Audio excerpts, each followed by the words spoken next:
Once my CEO wife declared bankruptcy, everyone expected me to bolt with the cash. After all, I'm eye candy who only worships money.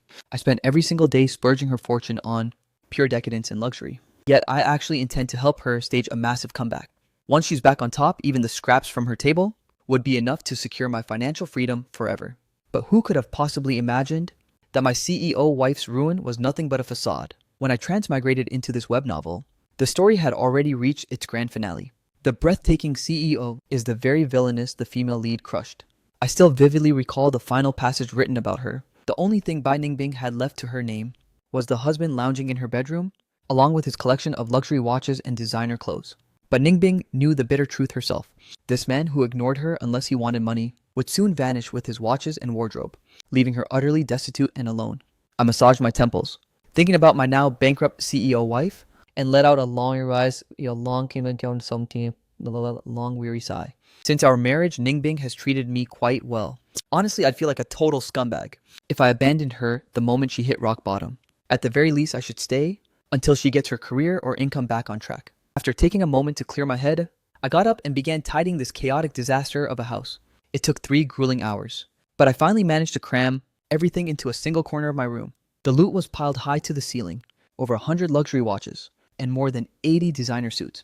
In this moment, I desperately wished these clothes were watches instead, since watches are way easier to flip for cold hard cash. By the time I finished, it was already 2 p.m. Feeling my stomach growl aggressively, I rummaged through the wallet on the coffee table. Naturally, I hadn't even stepped foot in the kitchen. We only just moved into this place 2 days ago, and neither of us knows the first thing about cooking. The kitchen is definitely bare, so I need to hunt for food. Fortunately, while the apartment Ningbing rented is small, the neighborhood itself is actually quite upscale. There's a whole strip of restaurants right downstairs. I strolled downstairs to grab a quick, simple bowl of noodles, reflecting on the sight back in the bathroom. Those pitifully scarce daily essentials. So I took a detour through the supermarket, returning with a heavy bag filled with necessities. I even picked up a set for Bai Ningbing, choosing the colors and styles based on the specific preferences I recalled from my memories. Next, I set my sights on deep cleaning the rest of the house. Cracking open the door to Bai Ningbing's bedroom, I discovered that inside, aside from the bookshelf, and a desk cluttered with a few miscellaneous items, there was only a lonely bed and the barest essentials. I couldn't help but let out a helpless sigh, feeling for this woman who had been raised as a pampered highborn princess since childhood. To endure such a life, I scanned the room and immediately rolled up my sleeves to get to work. As the minutes and seconds ticked steadily away, the entire apartment was finally spotless and organized. It was already 10 o'clock at night. Feeling satisfied, I finished my nightly routine and laid out a late-night snack on the coffee table to enjoy. Just as I peeled back the packaging, ready to shove that first glorious bite into my mouth, the sound of a key turning echoed from the front door. I stiffly jerked my head up, colliding with a pair of eyes as clear and deep as autumn pools. The woman at the door stared at me with an icy, expressionless gaze, sweeping her eyes over the room as she looked away, a flicker of genuine shock flashing through her pupils. Her intense focus shifted right back onto me. At that exact moment, I took the chance to look her over. She was an incredibly gorgeous and striking woman, fully deserving of every superlative the author wasted on her. Under the weight of Bai Ningbing's penetrating gaze, I subconsciously tightened my grip on my chopsticks, feeling an involuntary wave of nervous tension. After all, I'm nothing more than a total imposter. Could someone as sharp as Bai Ningbing really fail to notice that something is off with her husband? Looking into her eyes, it felt as though every secret I held was being laid bare under her scrutiny. Did you hire a professional cleaner? Do you even have enough money left? Her tone was flat-laced with a hint of suspicion. I instinctively shook my head in denial. No, I did it all myself. You cleaned this? Yeah, I handled the cleanup myself. Bai Ningbing looked absolutely floored, her eyes boring straight into mine. For a heartbeat, we just stared at each other. Bai Ningbing blinked first, looking away. Is your budget okay? I'm fine. What about you? I asked out of pure habit, instantly regretting the words as they left my mouth. That simple follow-up question made Bai Ningbing whip her head back toward me in shock. Then she slowly murmured, I'm fine. Following that brief exchange, the entire room fell into a heavy, awkward silence. Bai Ningbing glanced down at the modest meal I was eating on the table, suddenly whispering, I'm sorry. I didn't quite catch her drift. I looked up, tracing her line of sight, and quickly shook my head. No, not at all. You have absolutely nothing to apologize for. Bai Ningbing took a few steps closer, sinking onto the opposite end of the sofa. She seemed to be carefully weighing her words. The asset liquidation is officially settled now. Everything under my name has been seized. While there's nothing left over, I'm not in the red either. So you don't have to worry about collectors chasing you. I have about 30,000 left in my hands right now. Once everything is completely finalized, I'll find a way to start making money as soon as possible. You should still have 60,000 on your personal card.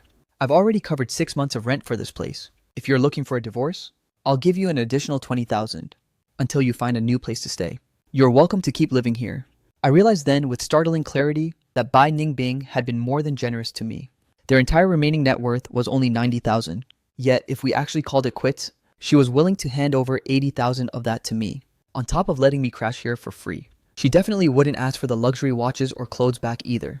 That would leave her with nothing but a rental room and a measly 10,000 to her name. Seeing my stunned silence, Bai Ningbing added, whatever I earn in the future, I'll set aside a portion of it for you every single month. At least 3,000 a month. Does that sound okay? Since I can't predict how things will go from here, that's the most I can promise you for now. But if I ever get the chance to stage a comeback, I will make it up to you. I hurriedly shook my head in refusal. Seeing my rejection, Bai Ningbing lapsed into a heavy somber silence. I realized my sudden movements might have triggered a massive misunderstanding. I immediately clarified, no. I have no intention of getting a divorce. And I don't need you to give me your cash. Relax, I've got enough money to get by. I finally accepted our new reality, and from now on, I'll be more frugal with my spending. I'll even start earning my own keep. So don't put so much crushing pressure on yourself. An ordinary lifestyle doesn't actually cost that much. You won't divorce me. But didn't you say yesterday, I suddenly remembered? That yesterday, the original me was indeed furious, calling Bai Ningbing utterly useless, demanding a divorce on the spot. My face flushed. That I was just drunk then. I didn't mean any of that. I've thought it all through now. I can't possibly abandon you and divorce you at a time like this. Since we're married, I'll step up and shoulder my share of our life together. Don't worry about me. Supporting myself won't be an issue at all. I might even be able to support you. Once I said that, Bai Ningbing's gaze grew even more bewildered and strange. Yet, she didn't press the matter further. If you don't want a divorce for now, then we'll drop it. Just tell me whenever you change your mind. Bai Ningbing stood up to head to the bathroom. Awkwardly, I lowered my head and resumed eating. I heard Bai Ningbing enter the bathroom, where her footsteps faltered for a few seconds. She probably noticed the tidy transformation that was worlds apart from the previous mess. Then the sound of running water filled the air. By the time I finished my meal, Bai Ningbing had finished up and walked out. There were no awkward confrontations like I'd imagined. Thanks. You should get some sleep too. I scratched my head, feeling like I was trapped in a surreal dream. After organizing my thoughts once more, I hurried to wash up, then retreated to my room to fire up my laptop. I registered for a personal shop on a secondhand marketplace, before finally shutting down to get some shut-eye. The following morning, I habitually woke up at 6:30 a.m. sharp. I prepped the ingredients I'd hauled home yesterday, and once the congee was simmering on the stove, I headed downstairs to snag some fresh buns and fried dough. By the time I made my way back, Bai Ningbing happened to be stepping out of her room. She heard the door click shut, and when she spotted the breakfast in my hands, she instinctively rubbed her eyes in disbelief. Likely thinking she was hallucinating, I chirped, "Morning." I picked up some breakfast and brewed some congee. Go ahead and wash up. With that, I breezed into the kitchen to check on the progress of the simmering pot, completely ignoring Bai Ningbing's bewildered stare behind me. Since we'd both been burning the midnight oil lately, I'd specially prepared red date and red bean congee for a vitality boost. The congee was finally at that perfect consistency, so I ladled out 2 steaming bowls, plated the buns and dough sticks with care, and even boiled some eggs and tossed a side dish together. When Bai Ningbing finally emerged from the bathroom, she was greeted by the sight of the dining table, loaded with what could arguably be called a feast. On the surface, it was a picture-perfect cozy scene, but Bai Ningbing wasn't feeling the warmth at all. She knew her husband far too well for that. In over 3 years of marriage, I had never once lifted a finger in the kitchen or touched a chore. My only talent was spending her money. Even the background checks she ran before the wedding never mentioned a single thing about me being domestic. Suspicion began to take root in Bai Ningbing's heart. Had I been putting on a massive act this entire time? Back then, we had maids and helpers for everything, so there was never a reason for me to get my hands dirty. Now that it's just the two of us, and since we're strapped for cash, I felt too guilty to keep eating out. My cooking isn't exactly gourmet, but it's definitely edible enough to survive on. If you don't mind it, you can always eat here from now on. So when Grandpa asked if you knew how to cook, you were actually lying to his face. Bai Ningbing let the question hang in the air, as she picked up her spoon and took a cautious sip of the congee. I froze, then quickly tried to laugh it off. My skills are nothing compared to a professional chef's. I just figured Grandpa was used to world-class delicacies, so I was too embarrassed to show off my mediocre skills. It was a flimsy excuse, but just plausible enough to pass. Bai Ningbing nodded slightly. Actually, it tastes quite good.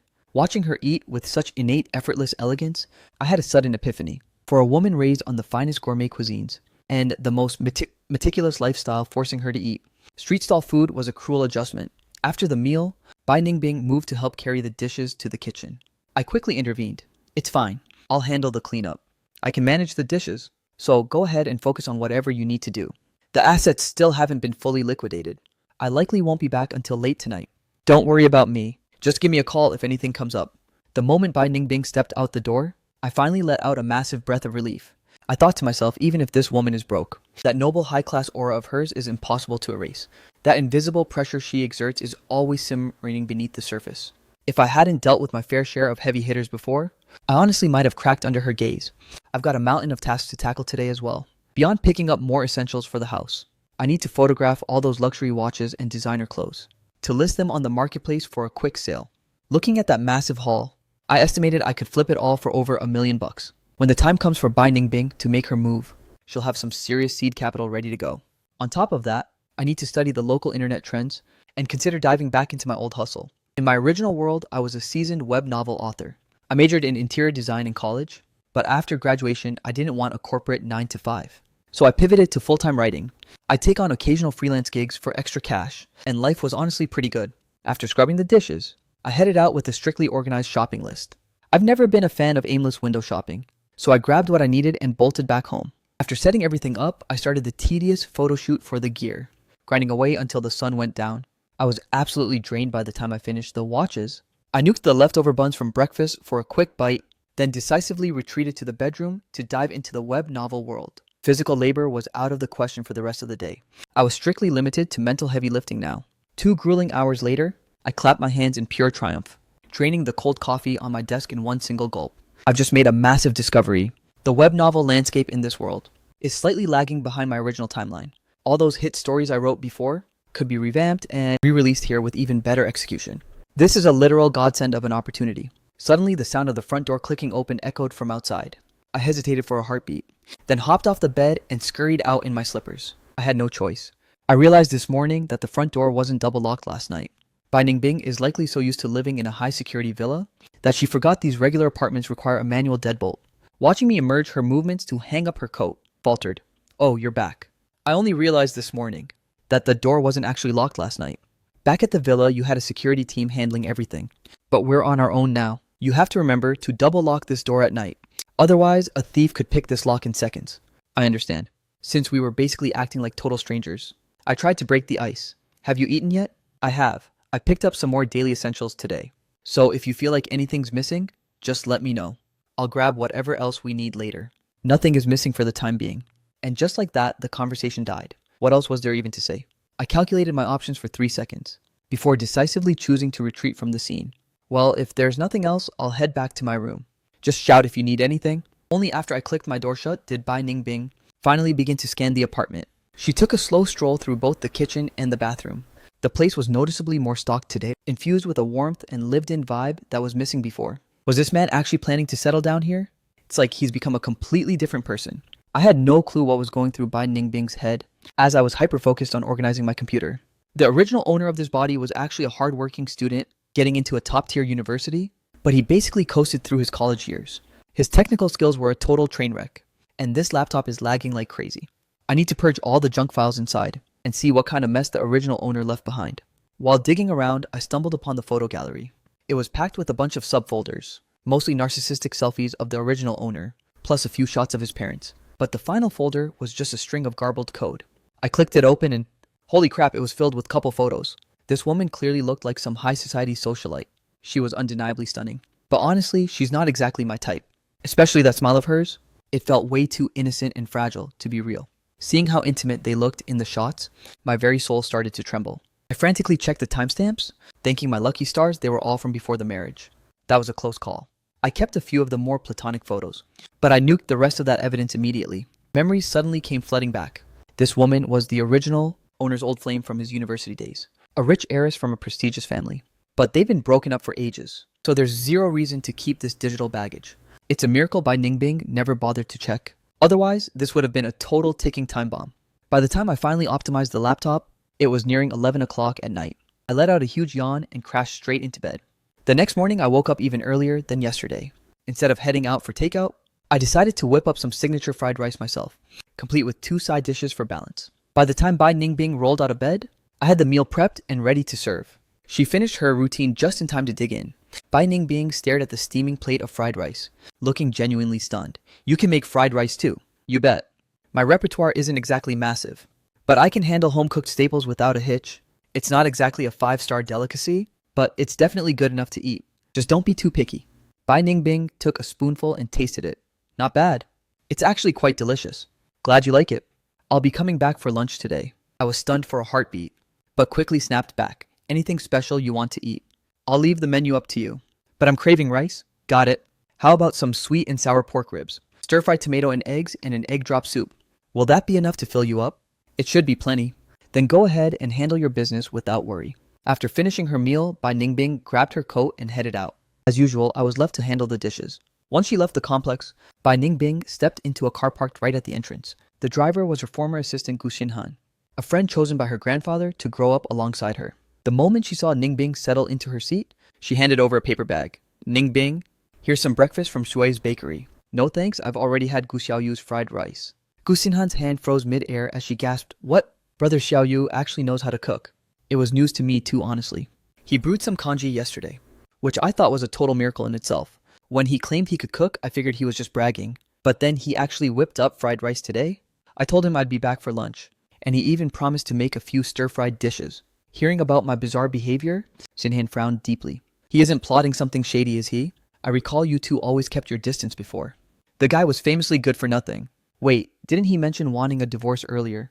I already looked up the legal procedures for you. Why hasn't he made a move yet? Bai Ningbing looked up, a thoughtful, mysterious smile playing on her lips. He says he doesn't want a divorce anymore. Said he's finally come to terms with our current situation, and that he wants to build a proper life together from now on. He even claims he'll start earning money, and told me not to feel too much pressure. Bai Ningbing leaned back against the headrest, her tone unreadable. Could it be he can't bear to see you suffer alone? So he's decided to stick by you through thick and thin. If that's really the case, then maybe he's not such a bad guy after all. He was a complete slacker throughout university, and for the 2 years since the wedding, he only knew how to spend. One day he's demanding a divorce, and the very next he has a total change of heart. What do you make of it? They say true colors show in times of trouble. Perhaps his conscience finally kicked in. People are like that. You never truly know them until things go south. God knows lately, we've seen plenty of people turn their backs on us. Maybe Xiaoyu is just the type of person whose character only shines when a crisis hits. Perhaps. Let's head out. Regardless, he won't get in the way of anything. We'll just wait and see. Meanwhile, back at the apartment, I spent the entire morning frantically photographing clothes. There's no way I can wear over 80 designer outfits myself. Keeping about 10 sets for special occasions is plenty. I'll liquidate the rest for cash. I can just buy some regular clothes with the proceeds. 2 hours in, and I was only halfway through the pile. I glanced at the clock hanging in the living room. It was already 10 a.m. Realizing I needed to hit the market for groceries, I quickly packed up the wardrobe, threw on a casual jacket, and hurried out of the door. Leaving the supermarket, I lugged 2 heavy bags back toward the complex. Just as I crossed the street, someone suddenly called my name. I turned around to see a strikingly beautiful woman, dressed in an incredibly sophisticated and polished style. Looking closer, wasn't this the exact same woman from the photos last night? The moment she saw me turn, she rushed over. Xiaoyu, how did you end up looking like this? I looked down at my simple outfit, then glanced at the groceries in my hands. I asked, confused, is there a problem? And what are you doing here? The woman wore an expression of deep, lingering affection. Dump Bai Ningbing already? And come back to my side. I can give you a much better life now. It kills me to see you struggling like this. Just come back to me, and I guarantee you'll live a life of luxury. If it weren't for the memories I have of this woman's true nature, I might actually be moved by the devotion in her eyes. Liu Ruyan, the second miss of the Liu group, and the original host's former girlfriend. Back when she was with the original host, she greedily soaked up all his affection, while simultaneously mocking him for being a gold digger. Despite her immense wealth, she never spent a single cent on him. Throughout their relationship, he was the one paying for everything. She treated him like a loyal dog summoned and dismissed at her whim, dripping with a sickening sense of superiority. It wasn't until Bai Ningbing entered the picture that she suddenly put on this love-struck act, hoping to manipulate him into rejecting Bai Ningbing. The original host truly loved her back then. He starved himself and wore rags, just to save every penny for her. Yet this woman only wanted to toy with his heart. Fortunately, the original host had a shred of logic left, and hadn't completely drowned in her toxic love trap. In the beginning, the original host nearly turned Bai Ningbing down, but by a stroke of fate, he discovered another side to Liu Ruyan, and his heart finally went cold. It was precisely because of this betrayal that he decided that in this world, only cold hard cash can be trusted, which eventually turned him into the money-obsessed spendthrift he became. You could say that for the original host's tragedy, this woman bears at least half the blame. And now this top-tier slacker girl is hunting me down. And it definitely isn't out of deep affection. I don't know what scheme she's cooking up, but I know for a fact it's malicious. Previously, Bai Ningbing was someone she could only admire and look up to. Now that Bai Ningbing has fallen from grace, if I were easily lured away by someone like her, it would be a devastating blow to Bai Ningbing's pride. She probably wants to kick Bai Ningbing while she's down. So I shook my head and said, I'm not going anywhere with you. Just go back to wherever you crawled out from. But why Bai Ningbing is already a total loser? She'll only make you suffer. What could you possibly see in her? True marriage means sharing the glory and braving the storms together. As her husband, I must stand firmly by her side, no matter how much her world crumbles. I won't just toss her away like trash. Forget this minor setback. Even if she were completely broken or paralyzed, I would still be the one to look after her. This has zero to do with suffering or being broke. As long as she doesn't hand me divorce papers, I'm not abandoning her, especially now when she needs a support system the most. What kind of delusional nonsense is this? If I recall correctly, you two barely even had a real connection, right? She just mindlessly threw cash at you to buy toys. There's absolutely no love between you. Why on earth would you suffer for her? Liu Ruyan looked at me like I was a total moron. Who said she treated me poorly? Back when she was at the top of her game, she gave me a massive allowance every single month. Sure, she was too busy to coddle me, but she let me spend her fortune without limit. Maybe that kind of money seemed like pocket change to her. But wealth doesn't just fall from the sky. Her generosity was a gift, not a requirement. Since she provided for me, I owe her my loyalty. Now that she's hit a rough patch, even when discussing a divorce, she still insisted I stay in the apartment she paid for. She was even willing to hand over the lion's share of her remaining cash. She's been more than honorable. You call that good? If that isn't being a stand-up person, then I don't know what is. We never had a romantic spark to begin with, so her showing this much integrity is impressive enough. You claim she's bad? Are you any better? How am I not better? If you just come back to me, I'd treat you like a king. Before Liu Ruyan could spin more lies, I cut her off. Back in college when I was broke, you looked down on me with total contempt, convinced I was just some gold digger chasing your status. In the 2 years we were together, you never spent a single cent on our relationship. Even the gifts you gave me were just freebies from your own shopping. Instead, I was the one grinding at part-time jobs, just to fund your lifestyle. And how'd you repay me? You dumped me the second you could. You call that being good to someone? What kind of nonsense are you spouting? Just what kind of person do you take me for? Has Bai Ningbing been whispering lies in your ear? You've clearly misunderstood me. A dark, sinister glint flickered in Liu Ruyan's eyes. You're vastly overestimating your own importance. A woman like Bai Ningbing wouldn't even mention you to me. She wouldn't even notice someone like you exists. You're the only one obsessing over her, desperately trying to act relevant in her presence. It's exactly like the old saying goes. The kind of person you truly are is the lens through which you view the entire world. Now just get lost. I'd rather not say anything more insulting than that. Liu Ruyan's gaze grew even more predatory and dark. She took a few menacing steps toward me. Wearing a mask of fragile innocence, she whimpered, Xiao Yu, Bai Ningbing has clearly brainwashed you. How could you think of me this way? My love for you is genuine. Bai Ningbing is only clinging to you now because she's broke. She's dragging you down with her out of desperation. You can't be this foolish. Stop right there, don't come any closer. To put it simply, abandoning your spouse the moment they fall from grace is a subhuman thing to do. I will never abandon her in her hour of need. So give up on that ridiculous idea. Even if I ever do leave her, it will only be when she truly no longer needs me. As Liu Ruyan opened her mouth to argue further, a sudden burst of applause and cheering erupted nearby. Well said, bravo young man. Now that is what I call integrity. Exactly. If everyone thought like him, divorce rates wouldn't be sky high right now. This kid is top tier, a real gentleman. Your wife is lucky to have a man like you. Only then did I notice that not far away, a whole crowd of elderly folks heading home from their morning workout had gathered. The seniors marched over toward us. The lead uncle scrutinized Liu Ruyan from head to toe. He couldn't help but shake his head as he approached.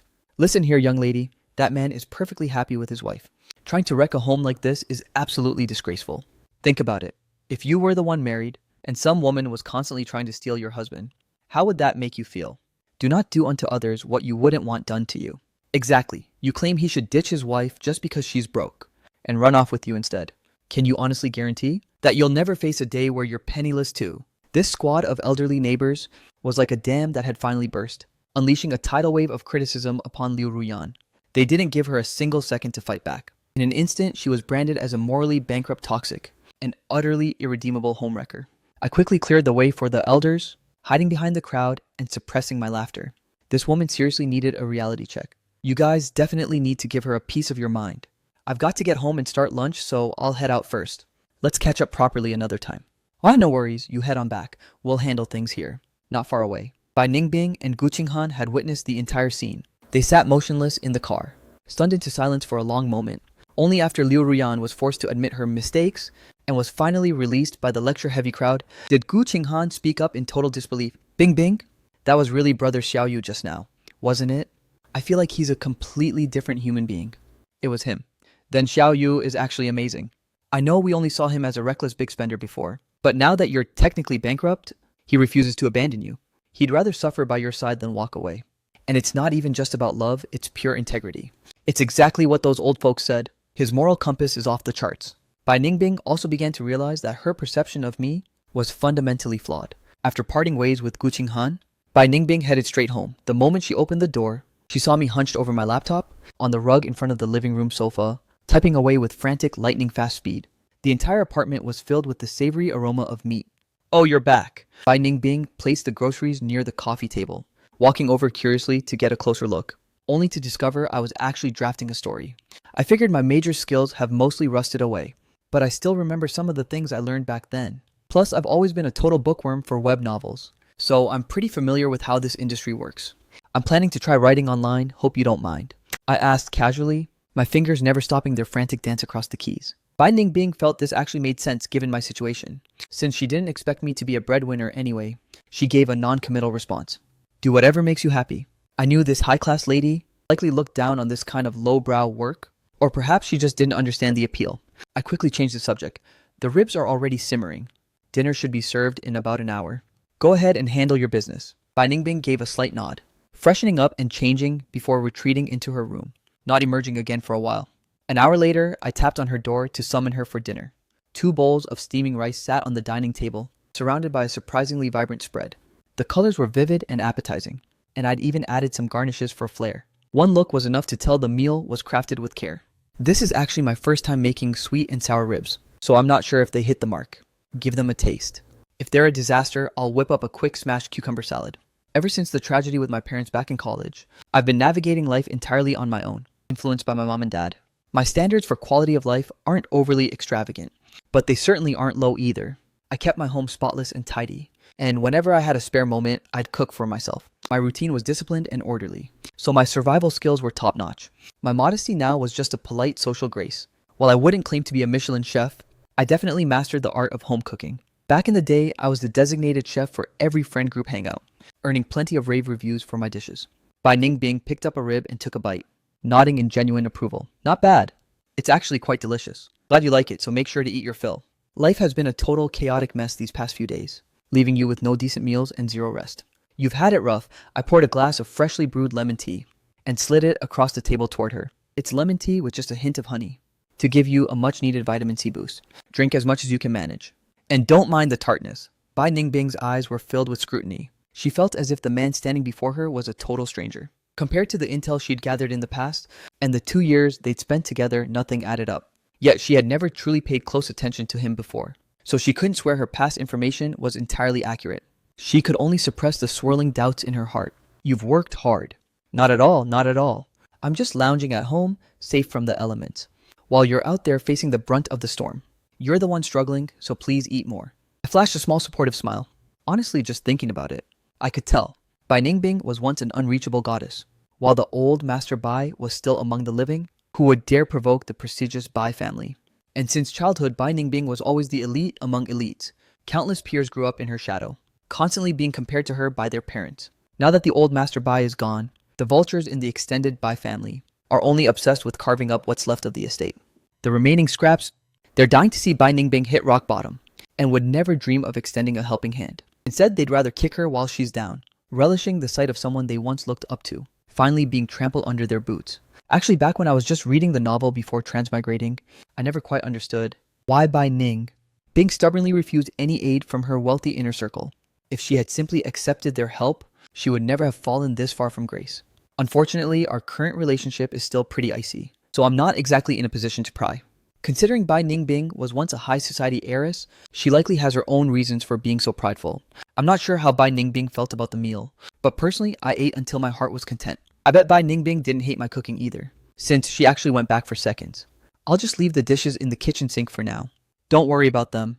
I'll scrub them once I wake up from my nap. I tossed the cutlery into the kitchen basin, washed some fruit to leave on the coffee table, and hunkered back down to resume my work. Drafting a story I had already written once before meant my progress was lightning fast. Combined with my professionally honed typing speed, the brief window of time I had this morning was enough to hammer out a 2,000-word outline. At this breakneck pace, I estimate I'll have 20,000 words ready to submit by tomorrow. Bai Ningbing and I are in a critical survival phase, and we are desperately strapped for cash. Since I don't understand the complexities of her business world, earning extra income is the only way to lighten her burden. Bai Ningbing retreated to her room once again, locking herself inside to do who knows what. By the time 1:30 p.m. rolled around, I forced myself to shut the laptop and crawl into bed for a nap. The living room instantly fell into a heavy silence. Inside her bedroom, Bai Ningbing hesitated for a moment before replying to Gu Qinghan on her phone. Forget it. I want to see how he behaves in the coming days first. No need to investigate him for now. Maybe I'm just overthinking things.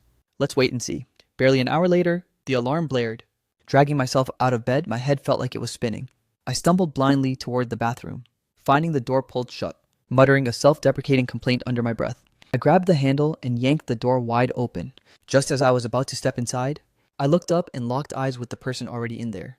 Crap, sorry, I'm still half asleep. I completely forgot I wasn't living alone. After that frantic shout, my face flushed beet red as I bolted back to my room and slammed the door, wanting to literally kick myself for being so stupid.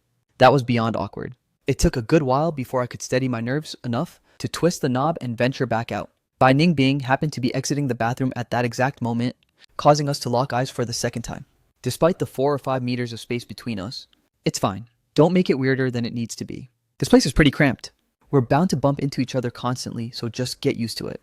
Right? I'll definitely get used to it. Aren't you heading out today? I've already handled everything on my agenda for today. I'll be staying in for the rest of the afternoon.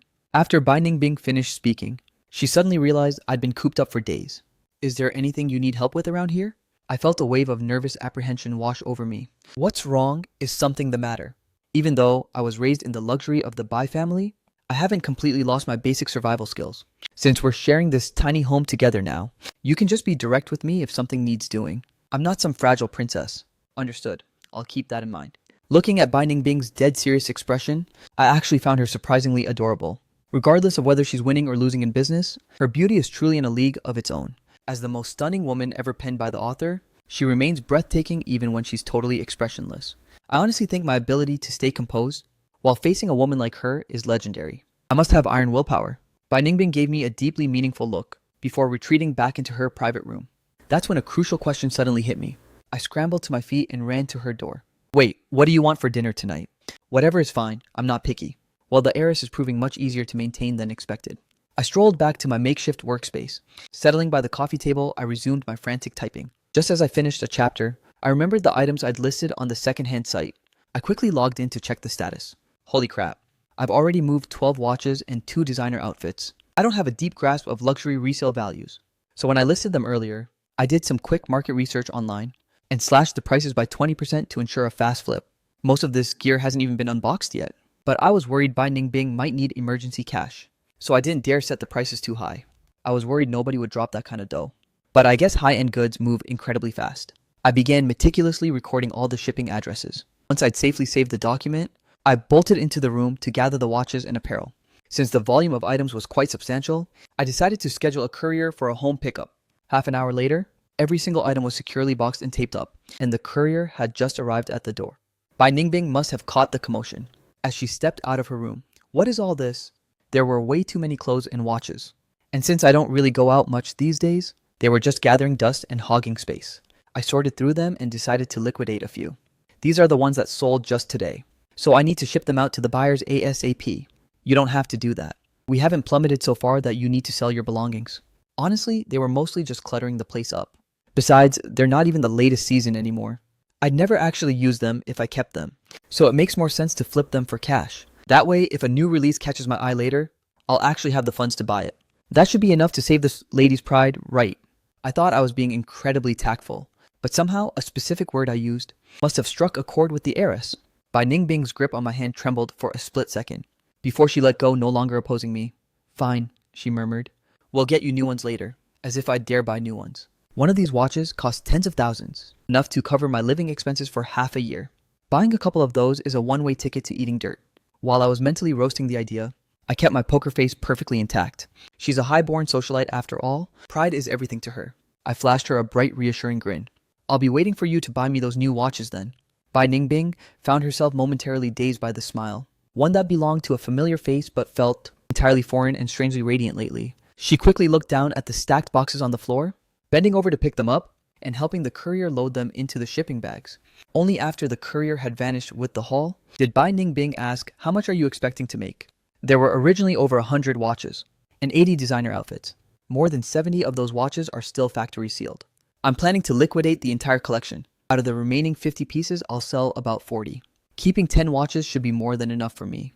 As for the wardrobe, I'll hang on to about 30 sets, and the rest are going straight onto the market. I braced myself for Bai Ningbing to shut me down, but to my surprise, she simply gave a subtle nod and didn't utter another word of protest. She casually picked up an apple and began peeling it while perched on the sofa. I couldn't quite decipher what was going through her head, nor did I know if my actions had inadvertently wounded her aristocratic pride. Regardless, survival is far more critical than these messy insecurities. Even if she takes offense, my hands are tied. I did some digging this morning and found out that property prices in this city are only halfway to their peak. I'm in the dark about Bai Ningbing's long-term master plan, or if she'll actually manage to make a legendary comeback. But no matter how things play out, I need to secure a roof over our heads first. Selling these luxury goods will easily cover a down payment. I'll hand the remaining cash over to Bai Ningbing and handle the mortgage payments myself. That way, even if the young miss fails to reclaim her throne, we won't end up wandering the streets like vagrants. My mind was racing with these chaotic calculations as I stared blankly at the laptop screen by the coffee table. For a moment, everything went silent, until a perfectly peeled apple suddenly appeared in my vision. The crisp fragrance of the fruit hit me instantly, and the skin had been removed with professional precision. I instinctively swallowed hard, realizing it was Bai Ningbing herself, holding the peeled fruit out toward me. Is this for me? Bai Ningbing nudged the apple closer. I've put you through too much. I was beyond flattered. Honestly, I was shook. In the original story, Bai Ningbing was a literal ice queen who never let men near her, possessing zero patience for the opposite sex. Yet, here she was, actually peeling an apple for me, and doing such a flawless job of it, it's absolutely mind-blowing. I quickly accepted the offering, trying to play it cool. It's really no big deal. After all these were bought with your money anyway. You never judged me for being a total spendthrift back then. I'm already beyond grateful for that. Bai Ningbing actually cracked a smile. She usually wears such a stoic, frosty expression. While it isn't exactly hostile, it definitely keeps people at arm's length. Seeing her beam like this so suddenly, I was completely mesmerized. How can a woman be this breathtakingly gorgeous? Don't worry, she said. I'll definitely buy you even more watches in the future. I nodded subconsciously, feeling a bit bashful once I snapped back to reality. I know for a fact you'll make a legendary comeback.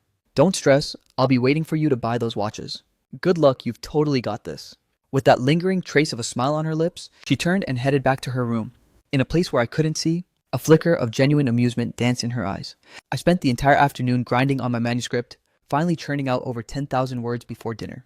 The two of us grabbed a quick bite, before retreating back to our own separate tasks. I pulled an all-nighter until midnight, successfully completing the 20,000-word milestone. After a quick breakfast the next morning, Bai Ningbing left and I dove into the submission process, checking my secondhand shop page. Another 8 watches and a designer set had sold. It felt like a mountain of cash was constantly flooding into my digital wallet. I was in an absolute peak mood. Just as I finished organizing the draft and hit send, there was a sudden knock at the door. Who is it? I asked, standing up to answer. The voice coming from the hallway belonged to a man. It's me, Lu Jingnian. Lu Jingnian, who the hell is that? I walked toward the door, racking my brain. I couldn't find a single trace of this guy in my memories. I swung the door open, to find a lone man standing in the corridor. He had that classic bad boy handsome look, but the way he immediately scanned me, from head to toe, felt incredibly predatory. It made my skin crawl with discomfort. Aren't you going to invite me in for a chat? Lu Jingnian moved to step inside as he spoke. Since I had no idea who this joker was, I moved quickly to block his path. Who exactly are you looking for? If you are Gu Xiaoyu, then I'm looking for you. The guy leaned his weight forward, forcing his way inside. Sister Bai isn't home right now, is she? Since he had already barged into the living room, it was too late for me to physically shove him out. I could only close the door behind him, setting a cup of tea down in front of him. She's not here. She headed out early. What do you want with me? Oh, I definitely have business with you. Let's be real. You might have a decent face, but you have zero family background and zero talent. Sister Bai marrying you was a total waste of her life. I know the deal. The only reason you got to marry her was because old Grandpa Bai wanted to repay some ancient debt of gratitude. In all these years of marriage, you haven't contributed a single thing to her career. You spend every waking hour shopping or fooling around. You're basically a professional loafer. Don't you feel even a shred of shame?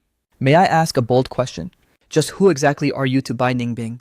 Sister Bai and I were childhood sweethearts. She's always treated me with special care. If you hadn't appeared out of nowhere, we probably would have been together long ago. Funny, I've never heard a single word about you.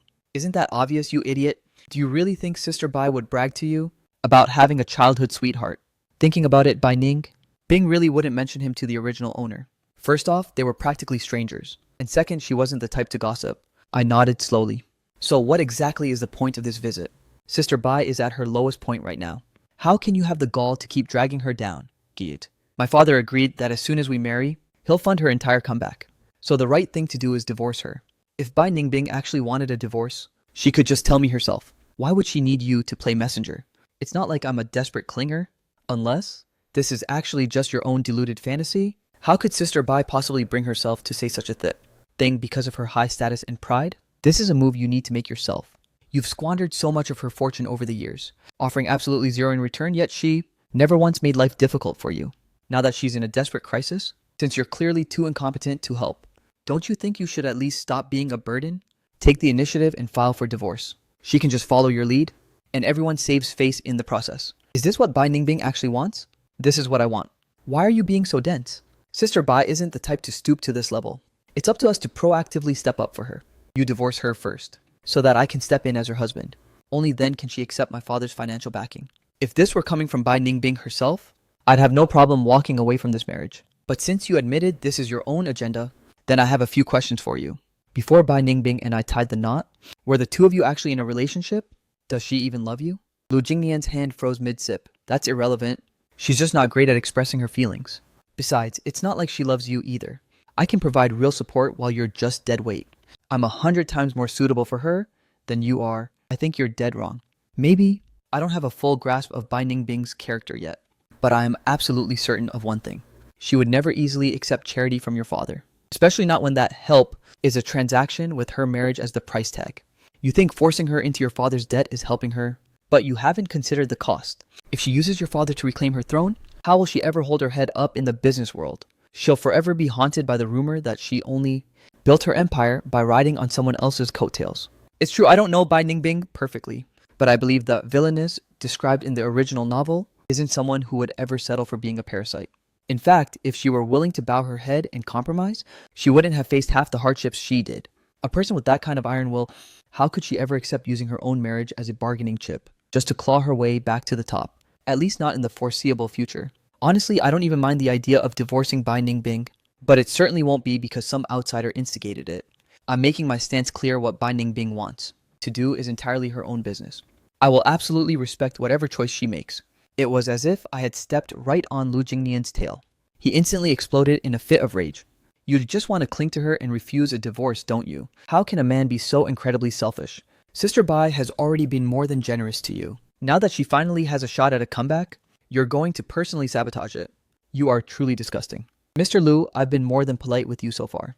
Putting aside the fact that you barged in here today to spew a bunch of inappropriate nonsense, anyone who didn't know better would think you're desperate to play the role of a homewrecker destroying someone's family. Regarding the marriage between Bai Ningbing and me, since when was it an outsider's place to butt in? Even if your intentions to help her are genuine, you have no business coming to me with this garbage. If you want to help her so badly, go talk to her directly. I can't make life-altering decisions on her behalf. It's not like I'm going to desperately beg her to stay married to me. Think about it for a second. It's painfully obvious. If she actually had feelings for you, why didn't you two get married before Grandpa Bai found me? If you claim the timing wasn't right for your feelings, Inogis, then why weren't you even a couple back then? You keep barking about how she isn't the type of person to betray a trust, yet your behavior right now is clearly trying to force her into an act of betrayal. Moreover, you haven't considered her perspective on the actual issues at all. What gives you the right to say that? You're just a useless pretty boy who knows nothing but how to blow through cash. By what authority do you speak? How dare you judge me? By the authority that I am still her legal husband. As long as I have that title for even one more day, I'm the only one who matters in this house. Then I have every right to shut down anyone trying to meddle in our marriage. Sure, I used to be a useless spender who only knew how to shop, and I never contributed anything to her life. But back then, he had already given me the green light to buy it. If she didn't have a problem with it, why are you getting so worked up? If you're so desperate to marry her, then go plead your case to her directly. The moment you two reach an agreement, I'll sign the divorce papers without a second thought. But as long as you're just barking at me, I'm not agreeing to anything. You shameless piece of work. Fuming with rage, Lu Jingyan slammed his cup onto the table. I had already moved past being angry. I calmly toyed with my own teacup unfazed. A home wrecker like you trying to shatter a marriage actually has the nerve to talk about being shameless. Where do you get the audacity to judge me? Since you find me so repulsive, I suppose we have absolutely nothing left to discuss. So at the end of the day, you're just refusing to let her go. Think whatever you want, call it a refusal if it makes you feel better. Having received a definitive answer, and realizing his mission was a total failure today, Lu Jingnian stood up and stormed out in a blind fury. Before disappearing, he shot one last glare over his shoulder. Just you wait. Sister Bai is going to dump your sorry self sooner or later. The heavy door slammed shut once again. I let out a long weary sigh. It's one thing for the heroine to be popular, but even the villainess attracts this much drama. If it weren't for my nagging conscience, I'd actually love to get a divorce right now. But that's just a fleeting thought. I can't just hijack someone's body and then act like I don't owe any responsibility. Even if I wasn't the one who squandered her wealth, on paper, I'm still her husband. Deciding to put the encounter behind me, I logged back into the site to log the addresses and models. I headed to my room to dig out the sold watches, organizing them before calling the courier service. Everything sold today needs to be shipped out immediately. After crunching the numbers, the total from these sales came out to roughly $2 million. The moment the buyers confirm their deliveries, a massive fortune will come flooding into my bank account. With just a few more high-ticket sales, I'll finally be able to secure a cozy apartment. I'll drop the down payment and officially join the ranks of property owners. The mere thought sent a surge of adrenaline through me. I decided to put the writing on pause for a moment and dove straight onto the web to scout out the local real estate listings. A home is a massive investment, so I have to be meticulous.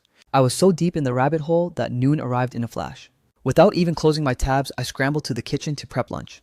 Earlier this morning, the young miss mentioned, before she left, that she'd be heading back home for a midday meal. It's all my fault. I got way too carried away fantasizing about my future life that I completely lost track of the time. I settled on making wontons for lunch. The filling had been seasoned to perfection since dawn, and I already had the wrappers ready from yesterday. My hands moved with practiced surgical precision, finding a rhythmic flow that was almost hypnotic. I was churning them out every few seconds, and before long, over 20 plump wontons were ready. Just as I was finishing up, the young miss returned. I was so focused on my craft that I didn't even look up. Welcome back. What exactly are you up to? Bai Ningbing stood by the entryway. She could see the blur of my hands moving at high speed, but couldn't quite tell what I was creating. The question escaped her lips instinctively. Folding wontons, we're having wonton soup for lunch, and I'll pan fry some flatbread on the side. That way, we won't have to worry about staying hungry. I spoke with an air of effortless domesticity. Hand-making flatbread and wontons? Totiki? This wasn't just basic, entry-level home cooking anymore. It required serious culinary skill. Doubts began to flicker in Bai Ningbing's mind once again, but in the very next heartbeat, watching me sit there in quiet serenity, skillfully crafting each delicate wonton, she felt there was no point in overthinking it. Actually, it's been ages since I've had home-cooked wontons. The confession slipped out of her mouth before she could stop it. Realizing how vulnerable that sounded, she immediately fell silent and retreated into the bathroom to mask her awkwardness, starting to wash her hands. I didn't pick up on her internal struggle at all. I personally have a huge soft spot for wontons, and considering the hellish week she's had, with her business empire crumbling around her, there was no way she had the energy to care about food. Besides, wontons are just humble street snacks.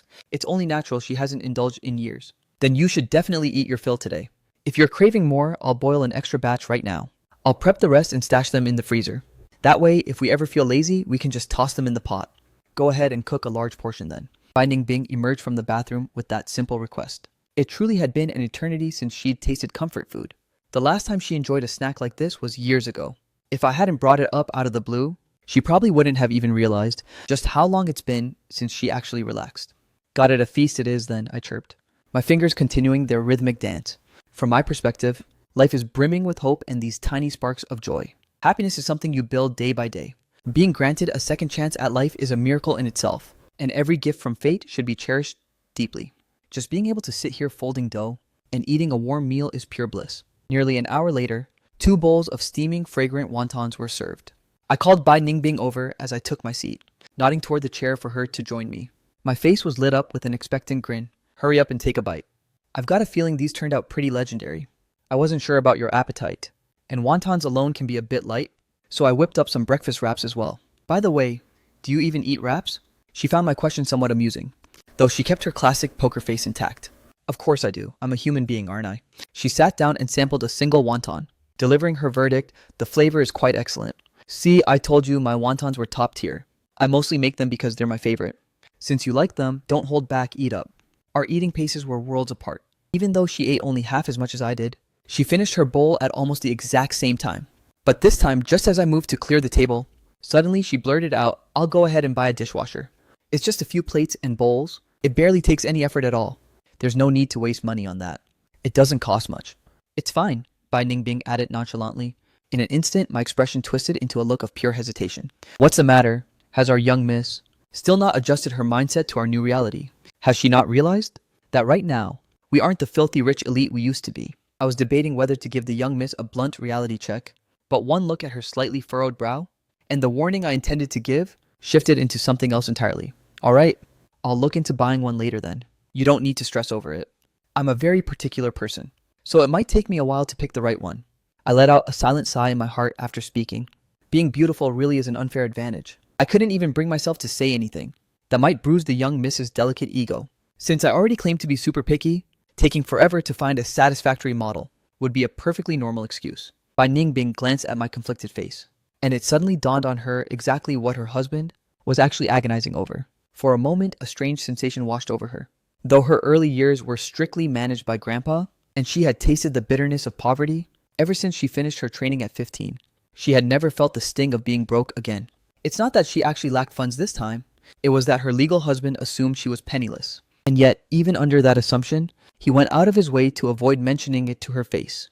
This feeling was utterly bizarre, and she couldn't quite put her finger on what to make of it. "I have things to attend to. I'm heading back to my room," Bai Ningbing said before turning away, leaving me alone to finish up the dishes. I hummed a tune while scrubbing, thinking life was pretty sweet.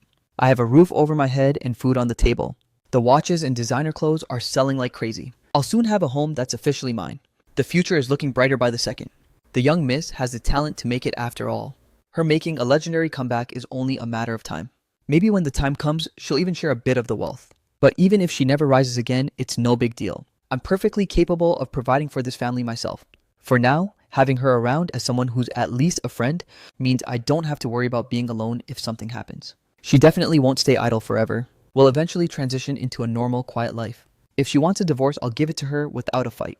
Moving on and finding the right person for a peaceful life sounds good too. After finishing the dishes, I went back to grinding out words before my nap. Suddenly, Bai Ningbing pushed her door open and stepped out. "Did Lu Jingnian come here today to give you a hard time?" "I wouldn't exactly call it a hard time. He tried to pressure me into initiating a divorce with you, but I shut him down. I assumed there was nothing between you two, but if you actually have feelings for him, we can sign those divorce papers whenever you want. He also claimed his father could help you out, provided that the two of you get married. There is absolutely nothing between me and him, and I certainly won't be divorcing you for his sake. You handled that well. As for everything else, we'll deal with it later. I don't need anyone's charity for the time being. Besides, these problems aren't something his father has the power to fix anyway." "Understood. I figured as much."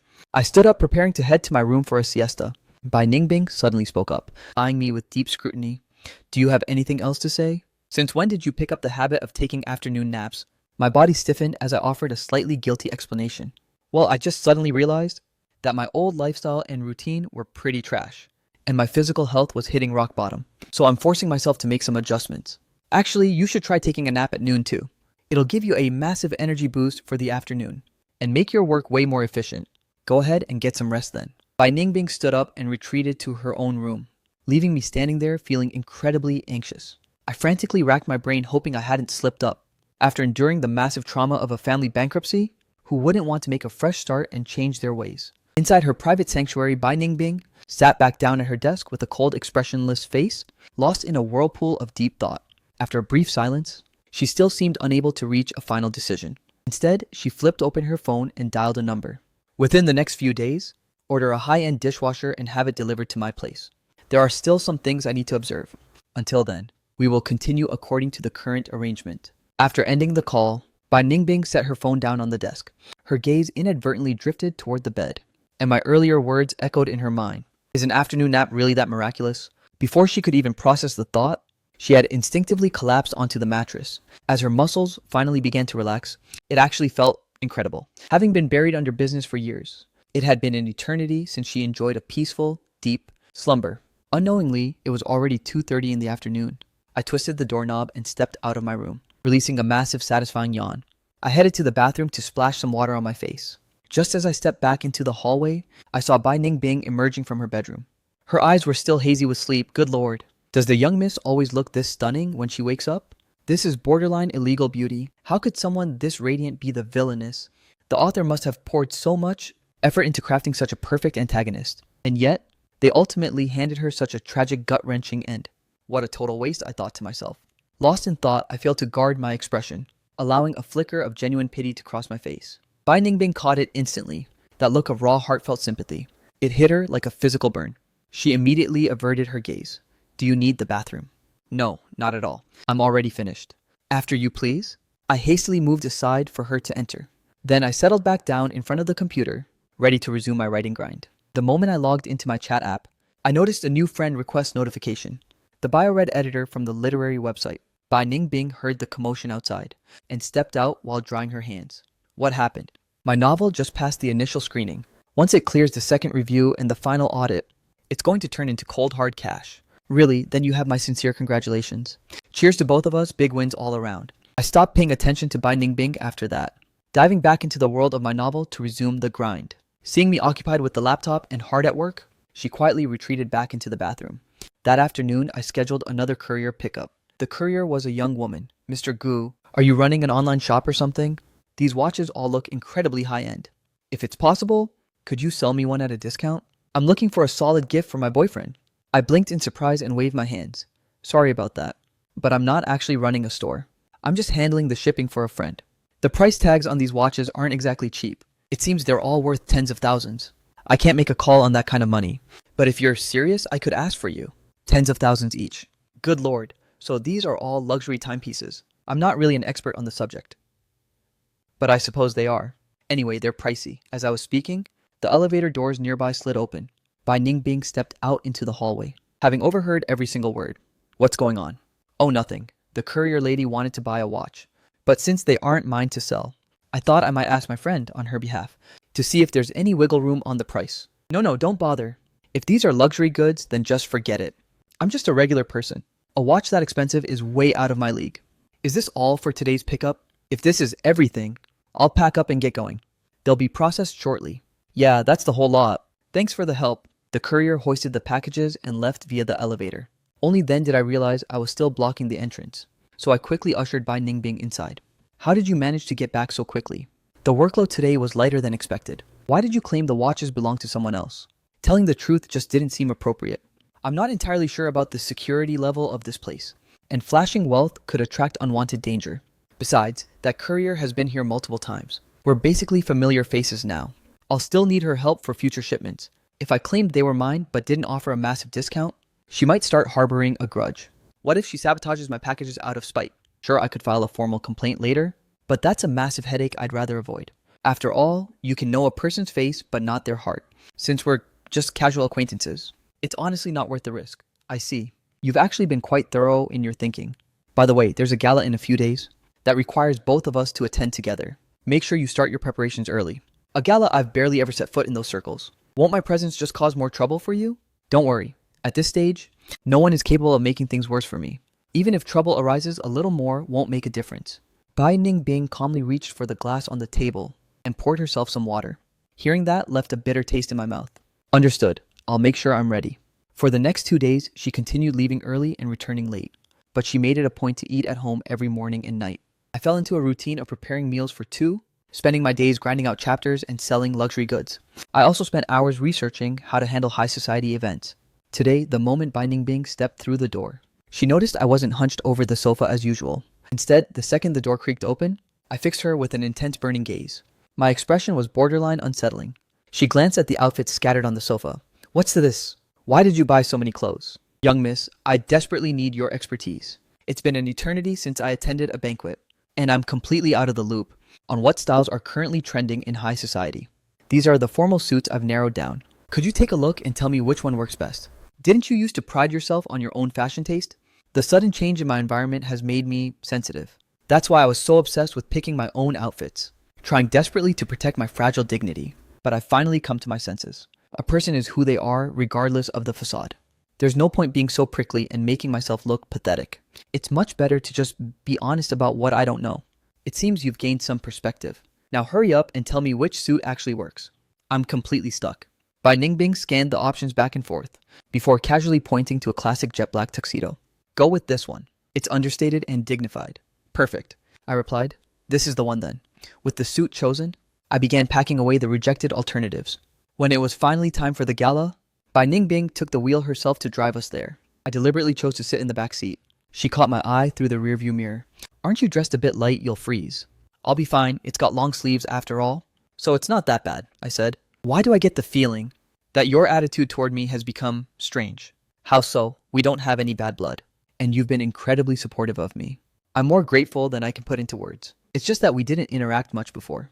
Now that we're seeing each other constantly every day, I guess I'm just not used to it yet. I'll adjust eventually. Bai Ningbing watched through the mirror as I awkwardly scratched the back of my head. My forced smile faded away, leaving behind a look of utter confusion. Suddenly, the urge to keep talking vanished. The two of us fell into a heavy silence until we reached the city's most prestigious hotel. The moment I stepped out with Bai Ningbing, our path was pointedly blocked by a group of people. Leading the charge was a somewhat portly man, with hair that shimmered with grease. An extravagantly dressed woman was clinging to his arm, and his face was plastered with blatant malice. That plot of land on the east side of the city. Guangyuan Group has been keeping a very tight lid on it lately. Shouldn't you be focusing on that President Lee? President Lee froze for a split second, his features contorting in a grimace, before he managed to squeeze out a fake smile. President Bai, your elegance is as striking as ever. It's truly a pleasure to cross paths again after so long. Bai Ningbing didn't bother entertaining him further, simply guiding me past him as we ventured deeper inside. I followed her into the heart of the gala, spotting several familiar faces from my past, nothing more than shallow fair-weather friends. Most were just trophy husbands of elite socialites, or neglected sons of powerful families, none of whom commanded a shred of real respect. A few caught my eye and gestured with their glasses, but the moment they saw Bai Ningbing by my side, they instantly recoiled and kept their distance. Some were even winking at me to join them. Why on earth would I go over there and court death? Pass. We were never actually close anyway. It was all just a superficial performance. Now that the tides have turned, it's better if we remain strangers. We hadn't walked more than a few steps before two young men accompanied by women, draped over their arms, approached us. The man leading the way was slightly older, somewhere in his early 30s, wearing a smirk that was painfully fake. If it isn't the long-lost Miss Bai, and this person beside you is... Look at my memory. Old age must be catching up with me. This is Miss Bai's husband, isn't it? It's rare to see the two of you out in public together. What's the matter? Is life getting tough? Are you strapped for cash lately? I'd always heard your marriage was on the rocks. But seeing this clearly, people were just gossiping. It's been quite a while. I honestly thought Mr. Tang was bedridden and dying. But it seems you can still crawl out of bed after all. Intelligent people, once they trip in a certain spot, know well enough to avoid it the next time. But those who aren't quite so gifted won't be satisfied until they've fallen to their deaths. Wouldn't you agree, Mr. Tang? True though, some pits that used to be traps have now turned into treasures waiting to be claimed. Naturally, everyone wants a piece of a hidden gem. I trust Miss Bai understands exactly what I mean. By the way, I heard you've run into some difficulties with your business. Since we go back quite a while, I'll offer you a friendly piece of advice, Miss Bai. Remember, true wealth isn't always about cold hard cash. Sometimes it's about the people you use. I instinctively clenched my fists, stepping forward to shield Bai Ningbing. Just then, a feminine voice cut through the air. Sister, what are you doing over here? The expressions on the two men instantly soured, and they recoiled as she approached, just passing through. What exactly do you think you're doing standing in her way? Since when is my older sister? Someone you lowlifes can just approach so casually. Have the Tang and Shi families lost all sense of class? Why are you still standing there like statues? Are you waiting for me to personally escort you out? Don't mistake me for my sister. I don't have her patience. The two men offered a stiff nod and beat a hasty retreat immediately. The female companions by their side tried to steal a curious glance back at Xiao Rongyu, only to be harshly snapped at. Sister, you really are something else. Why did you have to bring him along to an event like this? And even if you did bring him, you should have at least given me a heads up. Those two pathetic morons actually had the gall to act tough in front of you. You're far too soft-hearted for your own good. It's fine. They're nothing but minor clowns, putting on a show. But what about you? You usually avoid these high society circles like the plague.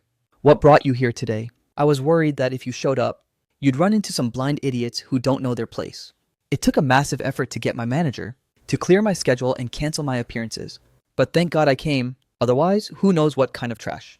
those two losers would have spewed at you. Xiao Rongyu turned her head toward me, scanning me from head to toe with a look of pure disdain. Given my sister's current financial situation, your little plan to leech off her wealth is dead in the water. So you can drop the act already. Just pack your bags and get lost. I forced an awkward smile, choosing to remain silent.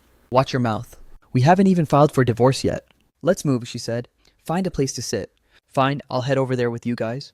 With the formidable Xiao Rongyu sitting beside us, the vultures finally stopped circling our table. Anyone in this room with even a shred of status knew that Xiao Rongyu was someone you never cross. I walked into this event expecting to navigate a minefield of awkward, humiliating scenes, yet after only a brief moment of sitting, Bai Ningbing signaled that it was time to leave. Xiao Rongyu tried to drag her sister elsewhere, but after being shot down by Bai Ningbing, the two of us headed back to the car together. As we drove through the city lights, I stared at Bai Ningbing behind the wheel, hesitating for 3 long grueling minutes, before finally summoning the courage to speak. Did you actually achieve what you wanted at the gala? I suppose you could say I did. Earlier. Remember how I liquidated all those watches and clothes? Well, I've managed to scrape together a decent little sum. Since the asset liquidation is officially finished, and we aren't drowning in debt anymore, I was thinking we should buy a small apartment. We can cover the down payment first, and I'll handle the monthly mortgage with my royalties. We'll set aside 6 months of living expenses for emergencies, and if you need any startup capital for a new business, you can take every cent of whatever is left. Bai Ningbing froze, eyeing me through the mirror. No rush? How can we not be in a rush? Property prices are skyrocketing by the day. If we don't buy now, we're just losing money. And besides, renting is definitely not a sustainable long-term plan. If you're worried or feel uneasy about it, we can even put the house entirely in your name. Once we have our own roof, at least I can guarantee that we'll always have a place to call home. Fine, she replied. I'll take it into consideration. Once we got back that evening, I retreated to my room to continue the writing grind, while Bai Ningbing's phone suddenly buzzed. Sister, I finally dug up everything you asked for. I sent the encrypted file straight to your inbox. I haven't leaked this intel to a single soul, so take a look for yourself. Bai Ningbing's laptop screen glowed. Frozen on the login page of her email, he let out a faint, shallow sigh, while his index finger instinctively tapped against the desk in a rhythmic pattern. His brow remained slightly furrowed for a long while, before he grabbed his phone and dialed. Hello? Is this Master Wang? I have a question. Is it possible for a person in this world, without suffering from a dual personality, or clinical schizophrenia, to suddenly seem like they've become a completely different person, as in their lifestyle habits and core values? All seem to have undergone a radical transformation overnight. A few minutes later, he hung up the phone. Bai Ningbing relaxed his posture, leaning back into his seat, and his expressionless face suddenly curled into a smirk. So it's a sole possession. The following morning, Bai Ningbing finished his flour roll steamed bun with deliberate grace. He suddenly looked up, appearing curiously intrigued. What kind of stories do you usually write in your novels? Holding my bun, I froze mid-action. What I write? I dabble in all sorts of genres, really. I try not to limit myself to just a few types. I want to explore everything, but my absolute favorite is transmigration fiction. I love anything with a system or a wild isekai hook. Does something like transmigration actually exist? I think so. In my opinion, it's a genuine possibility. No one can say for sure what the world truly is. Sometimes, we feel like we're living in a very real world, but we might just be characters in a world built by someone's pen. Who knows what reality actually looks like? Since we can't even confirm that much, how could we say transmigration is impossible? A world constructed by a pen? Exactly, in someone else's story. We might just be some nameless background NPC, or perhaps even a vessel for another soul. Then if you were the one who transmigrated, what do you think your past life was like? I imagine I was a pretty fortunate person. My parents were in love, and I was an only child, free to pursue whatever my heart desired. Maybe my parents passed away unexpectedly, but I studied the major I loved, never lacking for food, comfort, or money. Life was actually going pretty well back then. As for the whole transmigration thing, I'd probably go out trying to save someone and get shanked by a thug. A total wrong place, wrong time kind of tragic death. That's definitely a pretty unlucky way to kick the bucket. So always think twice before you jump into action. Even if you're acting out of the kindness of your heart, stay within your limits. Yeah, no kidding.